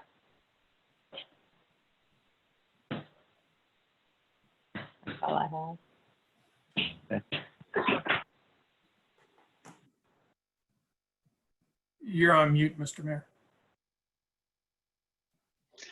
Thank you. My chair was squeaky while I was resettling. Are there other council or public comments or questions about these three items which travel as a pack? So we're talking about them all at once. So Mayor, CM Henry, and I'm going to jump in. And so specifically, we're talking about a staff position. We're talking about the chief of police position. Is that what we're referring to here in dynamics of not bringing it out to the forefront? Is that what we're speaking about specifically? There are multiple leadership positions that are being discussed for being changed.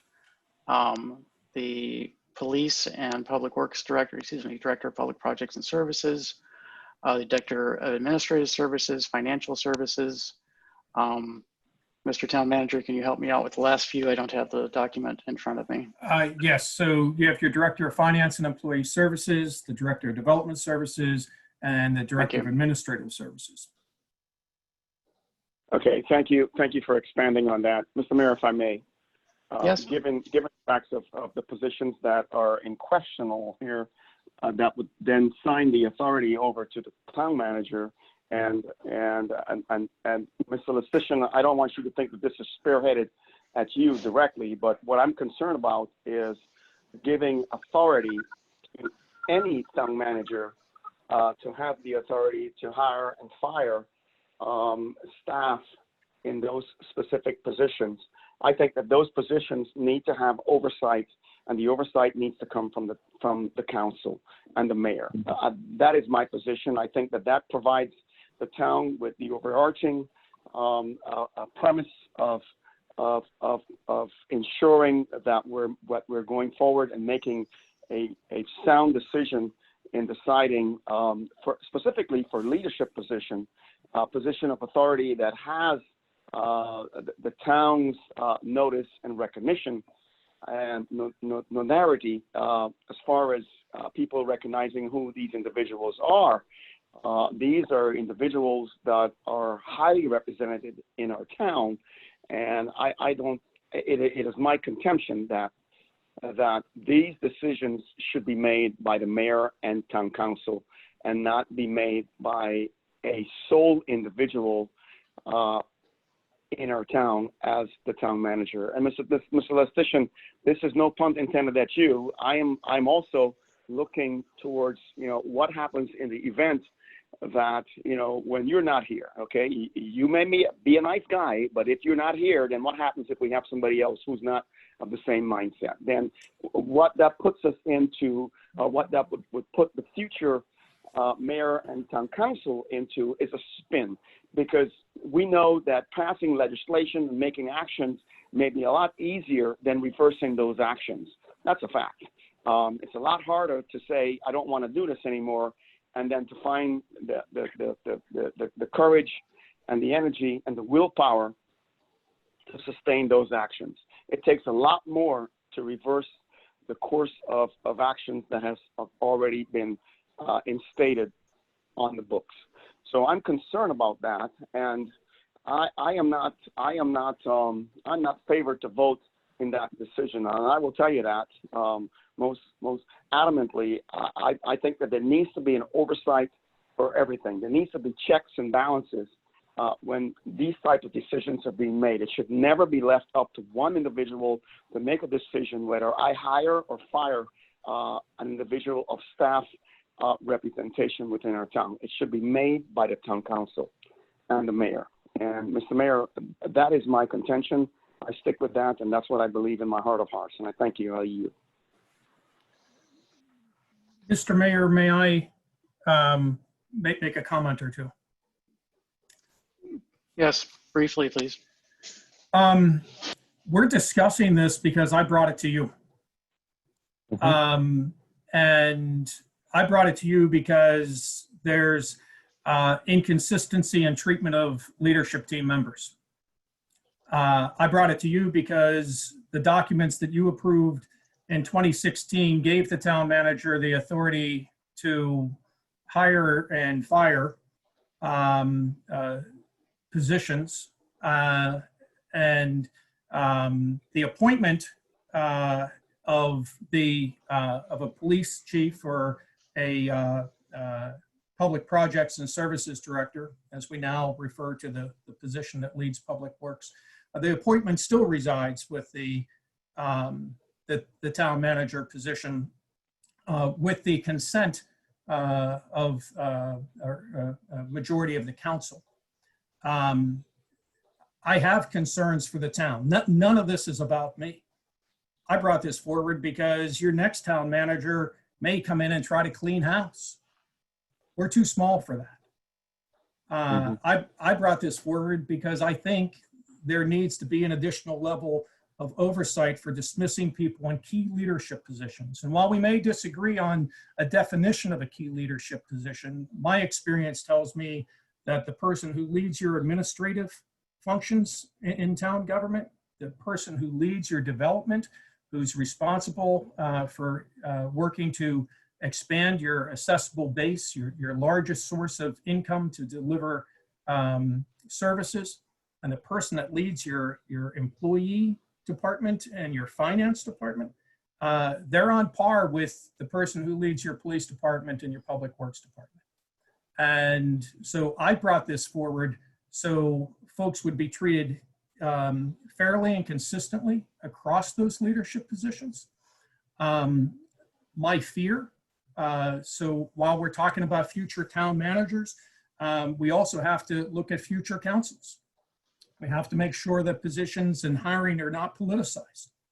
And that's something that the council should consider as they work to determine their position on this. Hiring and firing should not be politicized. In my years of experience, I've had elected officials approach me, not here, but I've had elected officials approach me in my experience and say, hey, you need to hire this person, or you need to hire that person, or I know this person, and this is the person that should be hired. So finding that right balance, right now I don't think we're in balance. And okay. I think the council needs to consider what is the right balance here for this organization. What I proposed was allowing your town manager, whoever she or he may be, to hire their team. And but to have a safeguard so they can't just come in and clean house, and then you end up with a bad situation. I really appreciate what Councilmember Dixon says, and in terms of consult with. I shared one example with the mayor, though. I'm familiar with a jurisdiction where a person got in front of the council to be voted on. And they came on with a 3-2 vote. And that's a tough place for a leader to start, leader of a department. It's one thing to be the chief executive. You expect to have split votes. It's tough for a leader of a department to start knowing that they've made it by 1 vote. I would also be concerned with timeliness and process. Can we actually recruit talent and have an opportunity for the council to get together to vote and still have that person hang on? When Miss Lewis was hired, I had to explain to her, I need you to hang in there because this meeting is 3 weeks out. And I can't bring you fully aboard until there's an official vote. So somewhere in the middle there, I think is a sweet spot where we can find the right balance for the town. You can find the right balance for the town. This decision's not mine. And I actually shared with the mayor, I'm uncomfortable weighing in too much on this.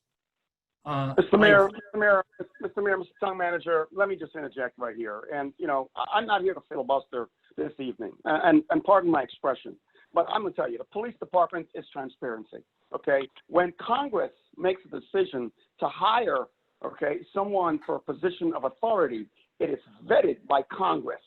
It is not vetted by one person. And I want to interject because, Mr. Town Manager, no disrespect to you, but I don't want you to berate upon all the policies and reasons why that you interject. And if I offend you, I apologize. But I got to tell you, okay, these positions that I'm standing firm on, okay, requires transparency within our town, and I stand firmly upon that. I stand firmly upon decisions that need to be made based upon the overarching oversight of the town manager, of the council, and the mayor of this town. We need to make that decision. That decision does not need to be made by any town manager. Be it said, okay, if you look at Congress, that's not how Congress operates. Congress operates upon the position that they bring it. When they have a nominee to be voted on, they bring it to Congress, and Congress, whether they select or not select, it is made by Congress. And I'm going by the presidency of this country. And I rest my case. I have nothing more to say about this matter. I vote no to this action. And I apologize for my tone, but I am adamant and I stand firm on my decision. Thank you, Okay. Councilman. There's a public comment request.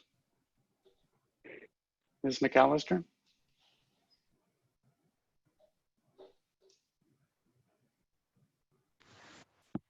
Yes, Mr. Mayor, this is actually Ryan McAllister. Hello, Mr. McAllister. Hey, good evening. Listening to this conversation, both my wife and I have both been involved in governmental organizations as well as governmental affairs. I guess we're trying to understand, there certainly, we understand, needs to be a balance in local government with organizational personnel. But our understanding of this situation is that council serves as a legislative body. The town manager serves as the daily operations manager and therefore would be responsible for the hiring and firing.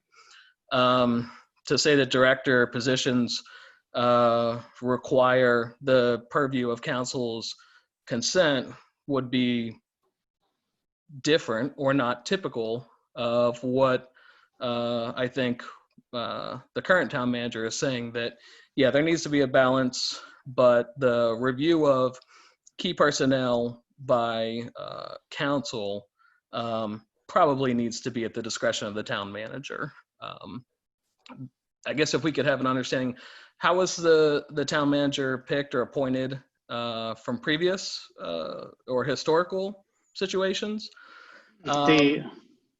And is there any concerns or question as to why this policy would go against that now? Because and I'm just speaking from experience, the town manager, if there was a problem with town staff, then certainly council could interject with the town manager and it would work through there. But the idea that these director positions are serving at the will of council is that these are not political positions. These are operational and technical positions that require the support for the town manager to serve at the will of council, not the director serving at the will of council, is our understanding. So I'll leave that to either the current town manager or mayor or any of the other council members who may have feedback on the context. So I'll just say that we shifted the form of government approximately 3 years ago, maybe 4 years ago now, to a council manager form of government. Before that, we had a weak mayor form of government. And at that time, then the department heads, which were considered only the town administrator, the chief of police, and the director of public works, were vetted by the mayor and proposed to the council for approval, more or less. But there was hefty council involvement in this election. And we passed the new form of government and separated the legislative and the executive branches more cleanly. And that's what we are under now. And there is just a question that in all municipalities in the state of Maryland, there is some form of compromise between a mayoral system and a council manager form of government. There's no clean break of anyone who's pure in one exact thing. And so in the charter changes that we made to shift to this new form of government, then there were questions about exactly what powers were reserved by the council and which powers were preserved for the future town manager. And this was one of the questions that was up in the air, and it went in one direction at that time. And so there's a question of whether we need to correct the choice that we made at that time. And just to be clear, the town manager absolutely serves at the pleasure of the council, and so can be let go at any time by action of the council. And so the council can very much work through the town manager on exactly how and who is hired. It's just a question of who has final authority. Does that answer your questions, Mr. McAllister? I think so. I want to make sure I heard you on what the previous key positions were, because it sounds like there's more directors now, which is where the clarity is what's being requested. That's correct. So at that time, it was just the town manager, well, town administrator at that time was considered a department head, the chief of police, and the director of public works. And all three of those answered directly to the mayor and served at the pleasure of the mayor, but they were appointed with council consent.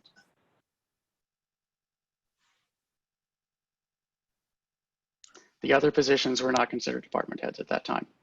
All right, police chief, the town manager, and town clerk? No, director of public works. The town clerk was served under the town manager. Excuse me, town administrator. Okay, so 3 positions: police chief, town manager, and public works. Yes, town administrator was the name we had for the position at that time, but yes. Okay. I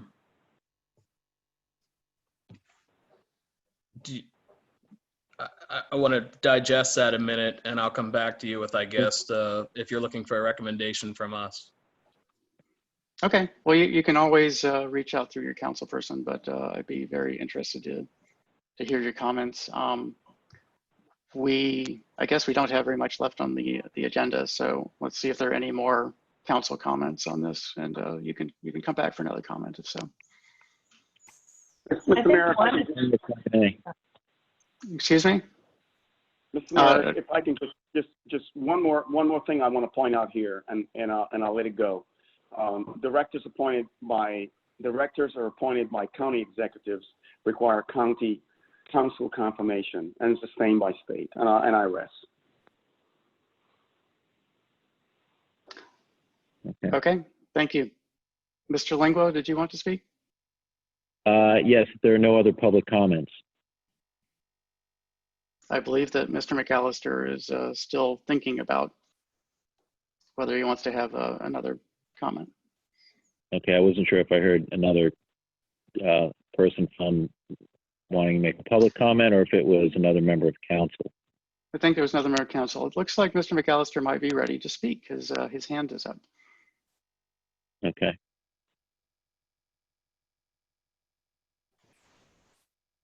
Mr. McAllister?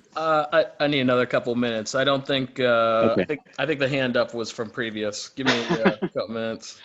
Okay. Okay. Then, Mr. Mayor, if I may. Yes. One of the things that I would want to bring up is basing what I'm seeing on what's being proposed and what the current models are. I think what we're really looking at is differentiations in authority and responsibility. Essentially, what I'm seeing under the current models, we're seeing authority and responsibility all resting with under these positions resting with the town manager. And then in the new model, we're seeing some responsibility being shifted over to being shared with the town manager and with council consent. I still see the authority really is resting with under the proposed model.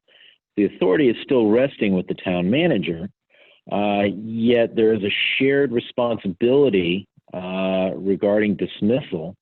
There's a shared responsibility by the town manager and the town council. I have no issue with that.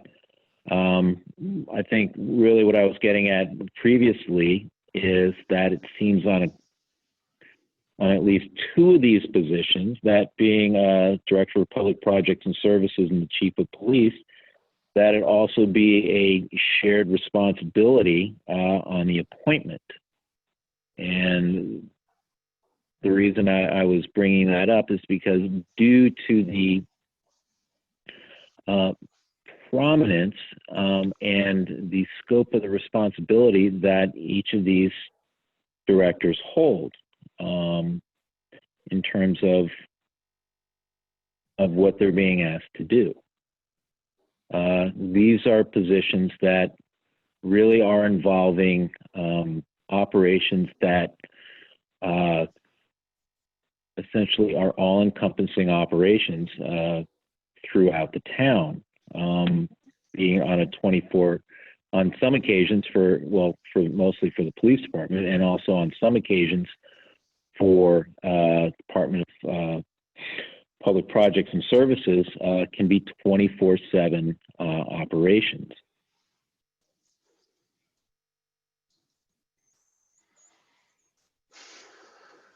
Okay.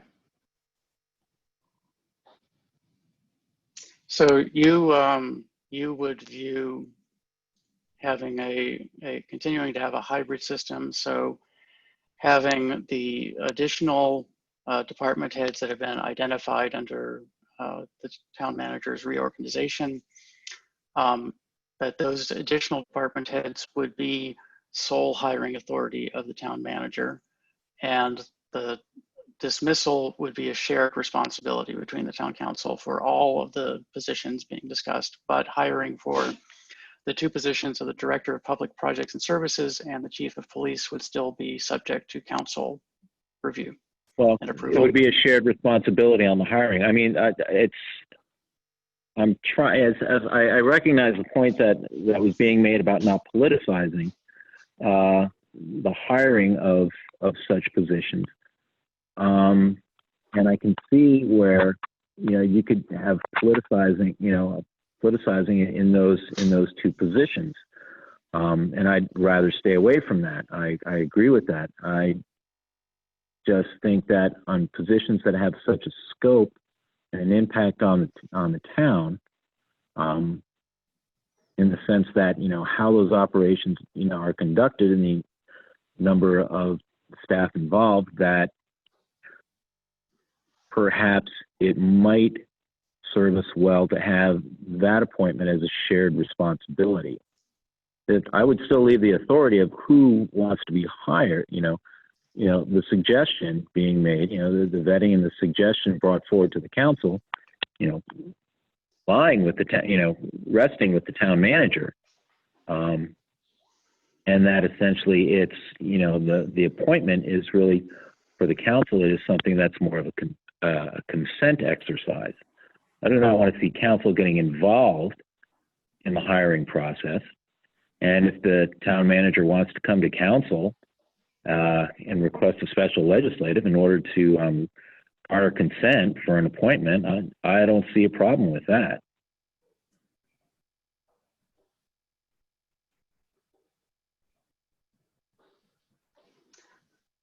Okay.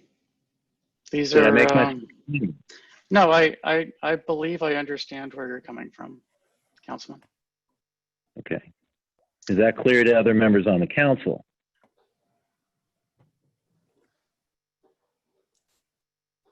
I think so. So to be clear, just so that I know I'm clear, your proposal, am I muted? No, I can hear you. Sorry. Your proposal is to have a hybrid model where the council would, approve the town manager's selection of the police chief and public projects and public works director.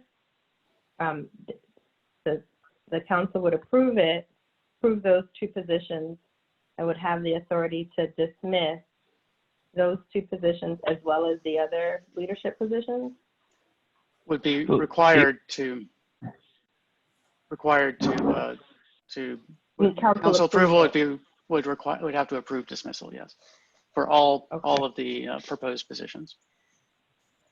Well, So- yeah, essentially to say that, you know, as it is, you know, as I'm seeing that, you know, the dismissal is with council consent in the sense that the dismissals are a shared responsibility. I mean,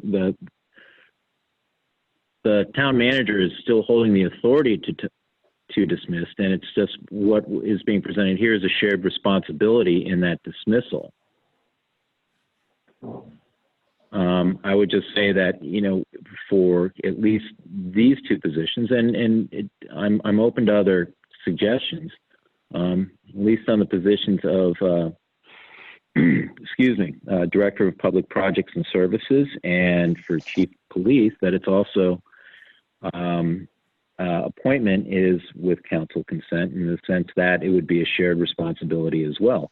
The authority on who is being selected for that hire is still with the town manager.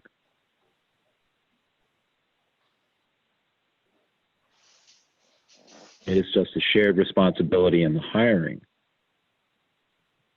by way of just you know, gaining council consent on the hire. And so why would you do it for those two and not any of the others? I mean, they're all leadership positions. True, but as I said before, you know, the positions that they're, you know, responsibilities they have under those departments are ones that essentially are at times can be 24, well, more so absolutely for the police department, but also with the public works department, can be 24/7 type responsibilities. I mean, we have public works really working 6-7 days a week. We have, and sometimes when they're called out under emergencies, it's through the evening or early morning, really at any time. It is a department, along with the police department, that has a broad scope of responsibility throughout the entire town. That is something that is very visible to town residents. And for clarification, for both the hiring and the dismissal, it would be by the recommendation of the town manager, right? We're not posing a situation Correct. where a council member Correct. would. Yes, correct. The authority to hire, you know, to dismiss someone or to hire someone is still resting with the town manager. If they, you know, it is for the town manager to identify candidates, to vet them, and then to, you know, bring that to the council for consent. So what would be your thoughts on, I mean, I welcome anyone's thoughts, but your Sure. thoughts on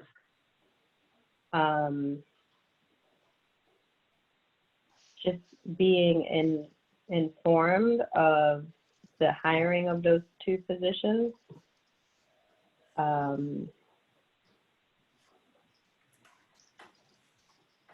and, you know, any recommendation that the council would give to the town manager would be non-binding, but it would at least require the town manager to do that, so that he or she is clear as to what at least the majority of the position is, as far as the majority of the council for the hire, but still leave it in their, you know, with giving them the discretion to do it, him or her, but just putting language in there that council would have to be notified prior to the selection. So council would be given notice, but not weigh in. I could see something along that line, sure. I just, you know, it's as long as, you know, again, to the point I was making, it's just, as long as with the dismissal, as the responsibility is shared for the dismissal, there's a shared responsibility in the hiring, you know, in the as to the appointment. As you're saying, I think the word that it kind of falls upon is when you bring up the concept of being informed, you know, the town manager informing the council as to hire someone. If you can clarify that for me, I think I understand what you're saying, but I just want to make sure. You know, it would be notification. So it would give Okay. a level of,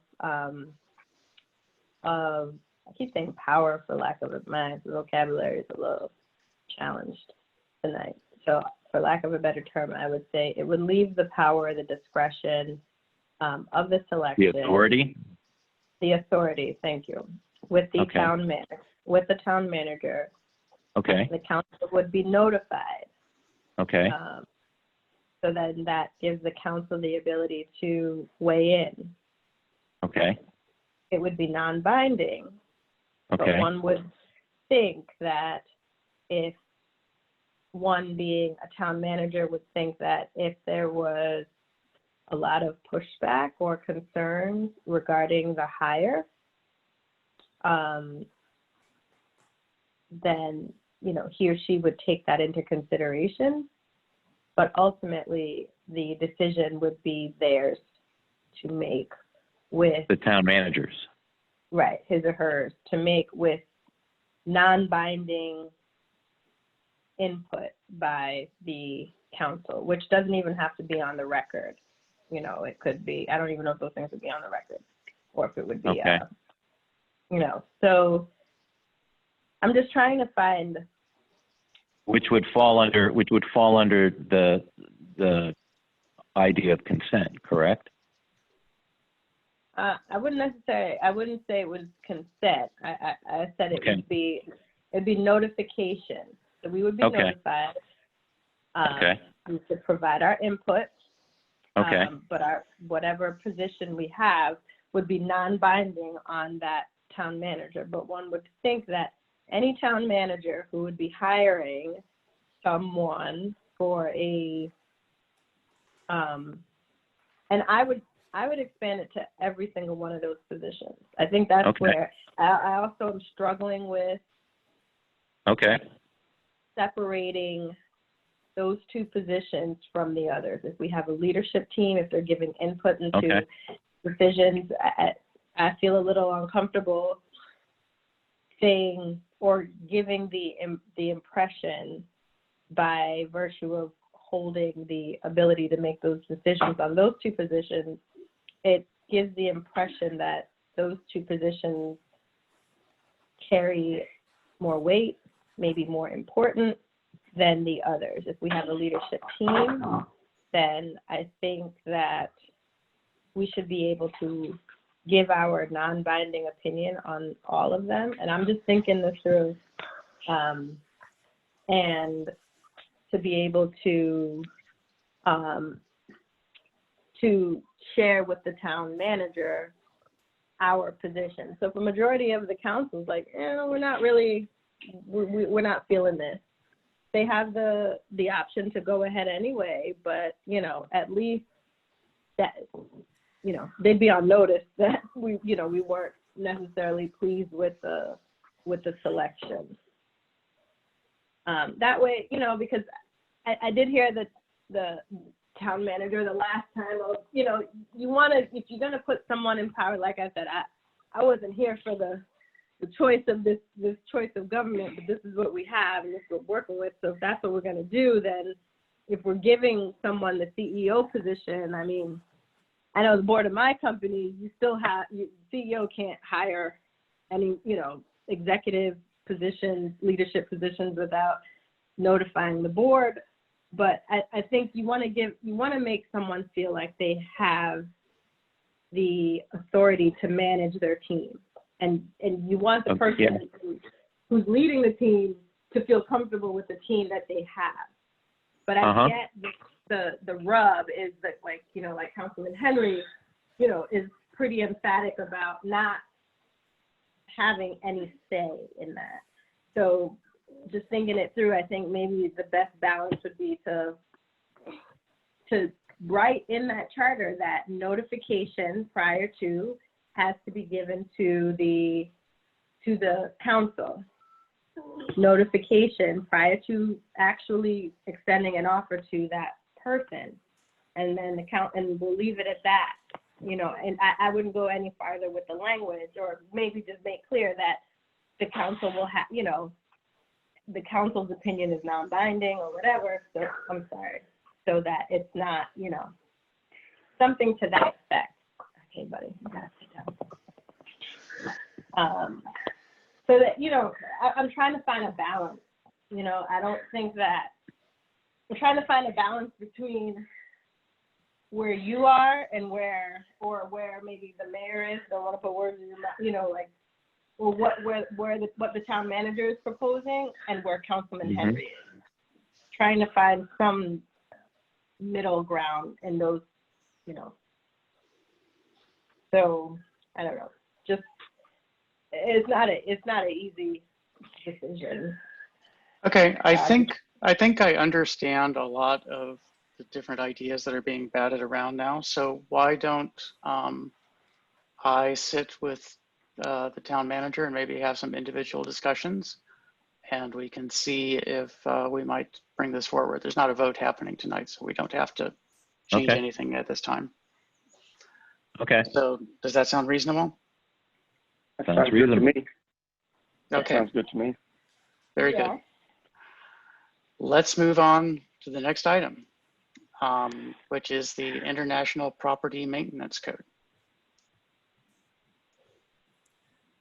And Mr. Mayor, this is back on for comment. As the mayor and council know, we first brought this topic up about a year ago. And the staff goal initially was to be able to move towards introduction and approval this spring. That's been derailed, obviously. But we are hoping to establish a new timeline where perhaps by the end of the summer, the review and input from the council and members of the community could be complete. The code is very outdated, and we're talking about being able to have a direct impact on our neighborhoods, on the quality of life, and having the ability to address situations that we currently do not have the ability to address. So if the mayor or members of council or the public have additional comment tonight, that's staff are here to listen. But if not, we want to just keep this on the agendas as we move through, bring questions before the council, get feedback from the council, so we can put together an adoption package towards the end of the summer that the council and the community are comfortable with.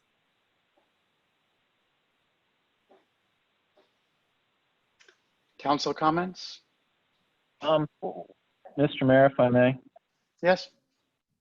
You know, based on what I'm seeing here and the sections that are being, presented to be talked about, that being 303 and 602 regarding electrical safety for swimming pools and spas and hot tubs for the former, and heating facilities in the latter.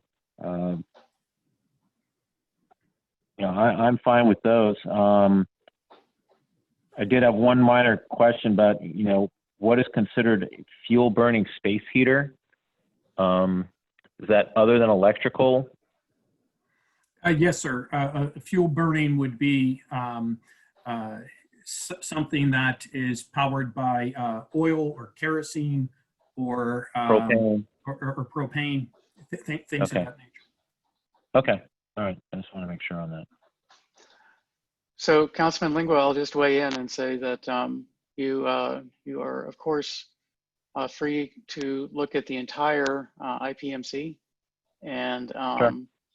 and propose any revisions that you think the town should undertake, Okay. as is the rest of the council. Okay. Any more discussion? Mr. McAllister, I did not circle back to you on the previous items. Did you have any more comments, or gonna wait and see what comes out?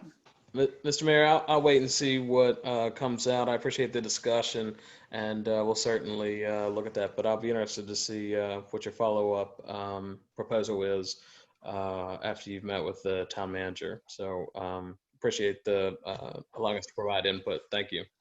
Of course, it's the law. So that brings us to new business. Ms. Our Councilmember Dixon, I understand that you had an item of new business. Yes. So I was contacted by an organization who has a lot of, hang on one second.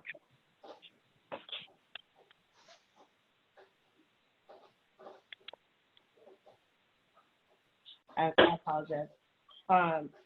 Who represents a lot of the our constituents, and what was expressed to me was a concern with their ability to pay their rent. And so the ask was if it was for the council, if possible, to draft a letter to send to landlords throughout the town. And this has also been done in other jurisdictions. Hang on one second.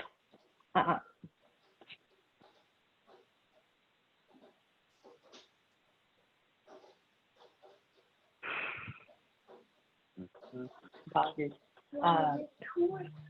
And the request would be to basically ask the landlord to consider certain things, like, and it would obviously be up to the discretion of the council, but perhaps to allow tenants 3 years to pay any arrearages, discount the months of May. This is just what was, I'm looking at what was proposed, passed by Mount Rainier.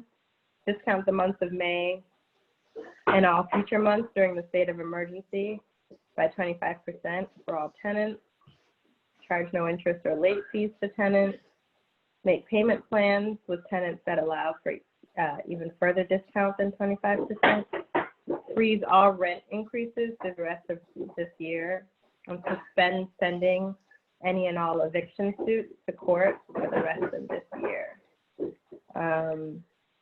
So I know that, you know, we've been pretty vigilant in our efforts to support residents and commercial businesses in town, and I just wanted to bring this to the entire council for their thoughts. I just got it, so I haven't fully digested it, but I did promise to present it to the council for consideration. Okay. Council members? So I want to make sure I heard this right. So essentially, any rent that could not be paid, is it only the month of May, or is it through a set time period? It would be discount the months of May and all future months during the state of emergency by 25% for all tenants. So that, you know, the state of emergency is, you know, part of the reason why many residents can't work. So the state of emergency as declared by the state of Maryland, or the national emergency as declared by the president? Mount Rainier's letter is not clear, but I'm sure we could clarify as we deem fit. Okay, and you're saying a discount of 25%? Yes, during the state of emergency for all tenants. And obviously this would be non-binding for any landlord, right? As a town, there's nothing that we could force the landlord to do. It's just, you know, bringing it for their consideration to, you know, show as a town that we support the concerns of residents who are unable to not only eat, but pay their rent.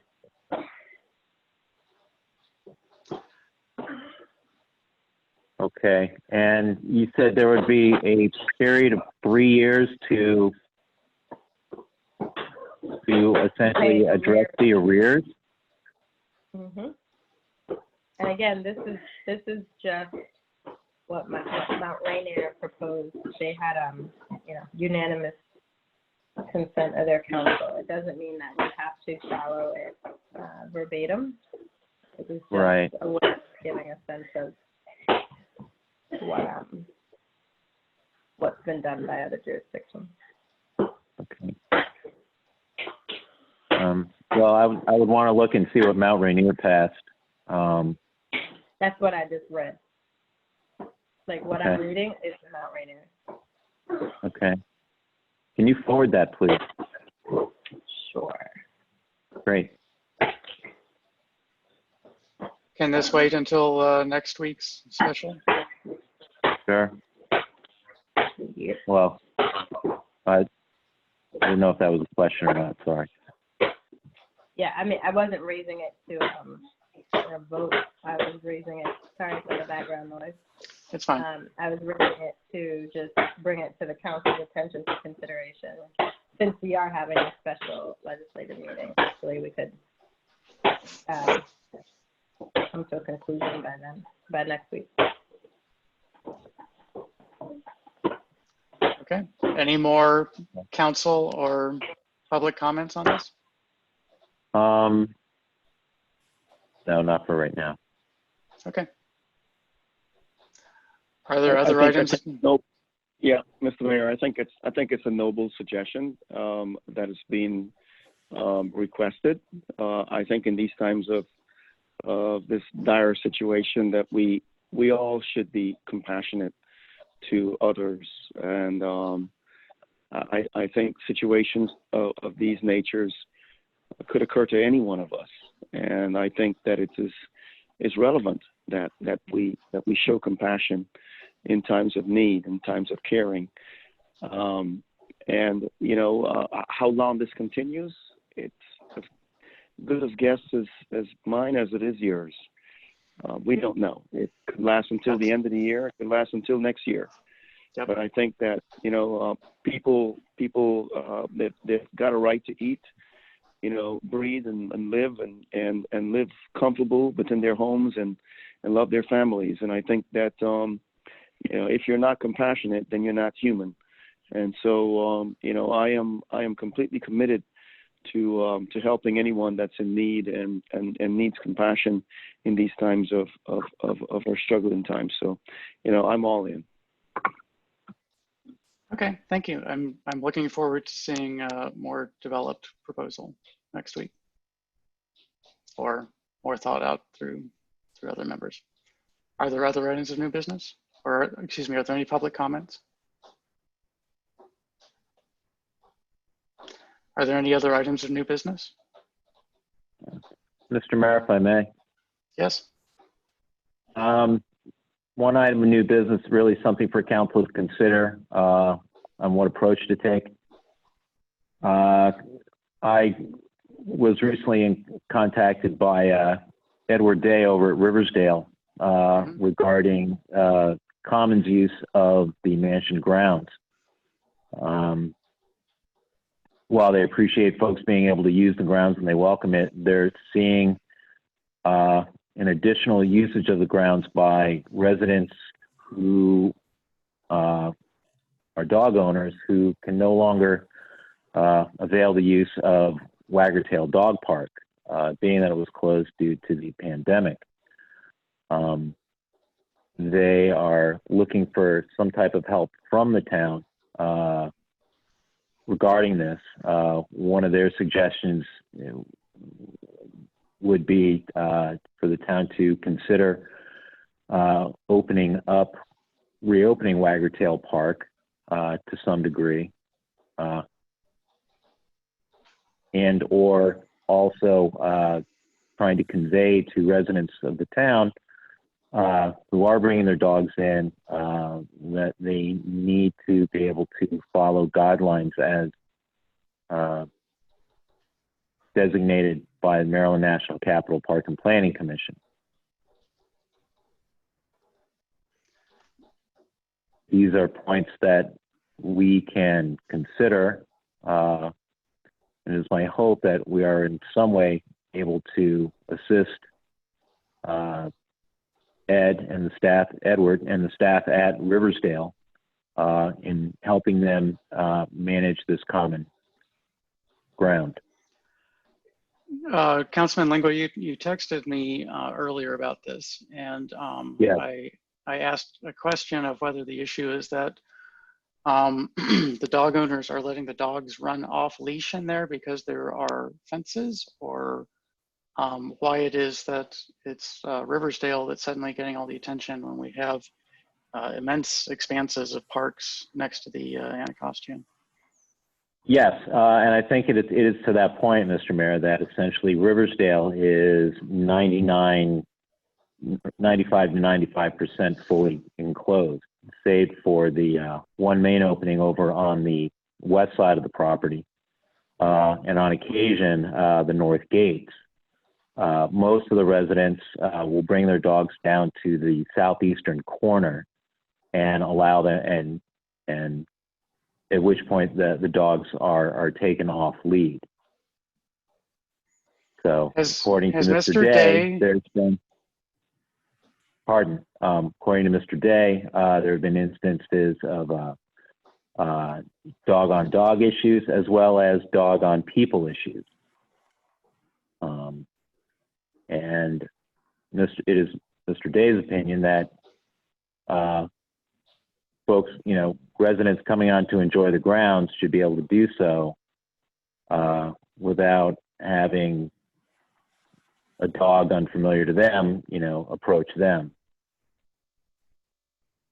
And that is the responsibility of the dog owners to make sure that their dogs are under control and are following park and planning guidelines.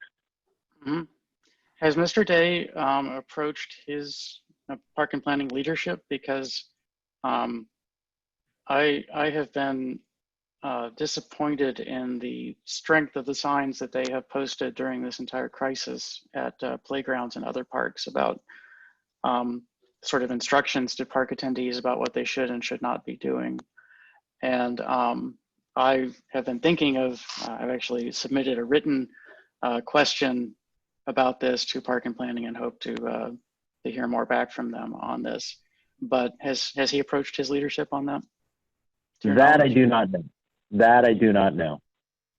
And of course, the second question is whether the dog owners as a group are violating the governor's executive order, in which case either park police or our own police department could choose to enforce the violation of that executive order. If there's more than 10 owners, then I would say that that's a gathering of more than 10 is in violation of the order, whether it was a planned or just happenstance. When the 11th person shows up, it's a problem, which is what I was seeing at Waggertail Park. That is a good question. I do not know.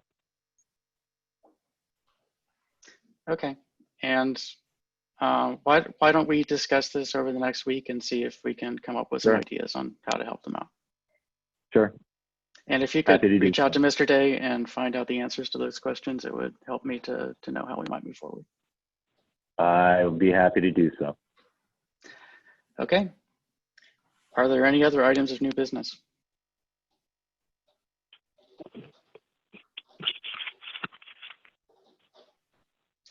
Hearing none, can I have a motion to adjourn? So moved. Second. Motion to adjourn was made by Councilmember Henry, seconded by Councilmember Dixon. I'll do a roll call vote. Councilmember Dixon? Aye. Councilmember Foe is absent. Councilmember Lingua? Aye. Councilmember Henry? Aye. Councilmember Richardson is absent. Councilmember Mayers? Aye. I abstain. The motion passes 401. We are adjourned at 9:57 p.m. Thank you all. Have a good night. night. Thank you all. Good night. Stay safe.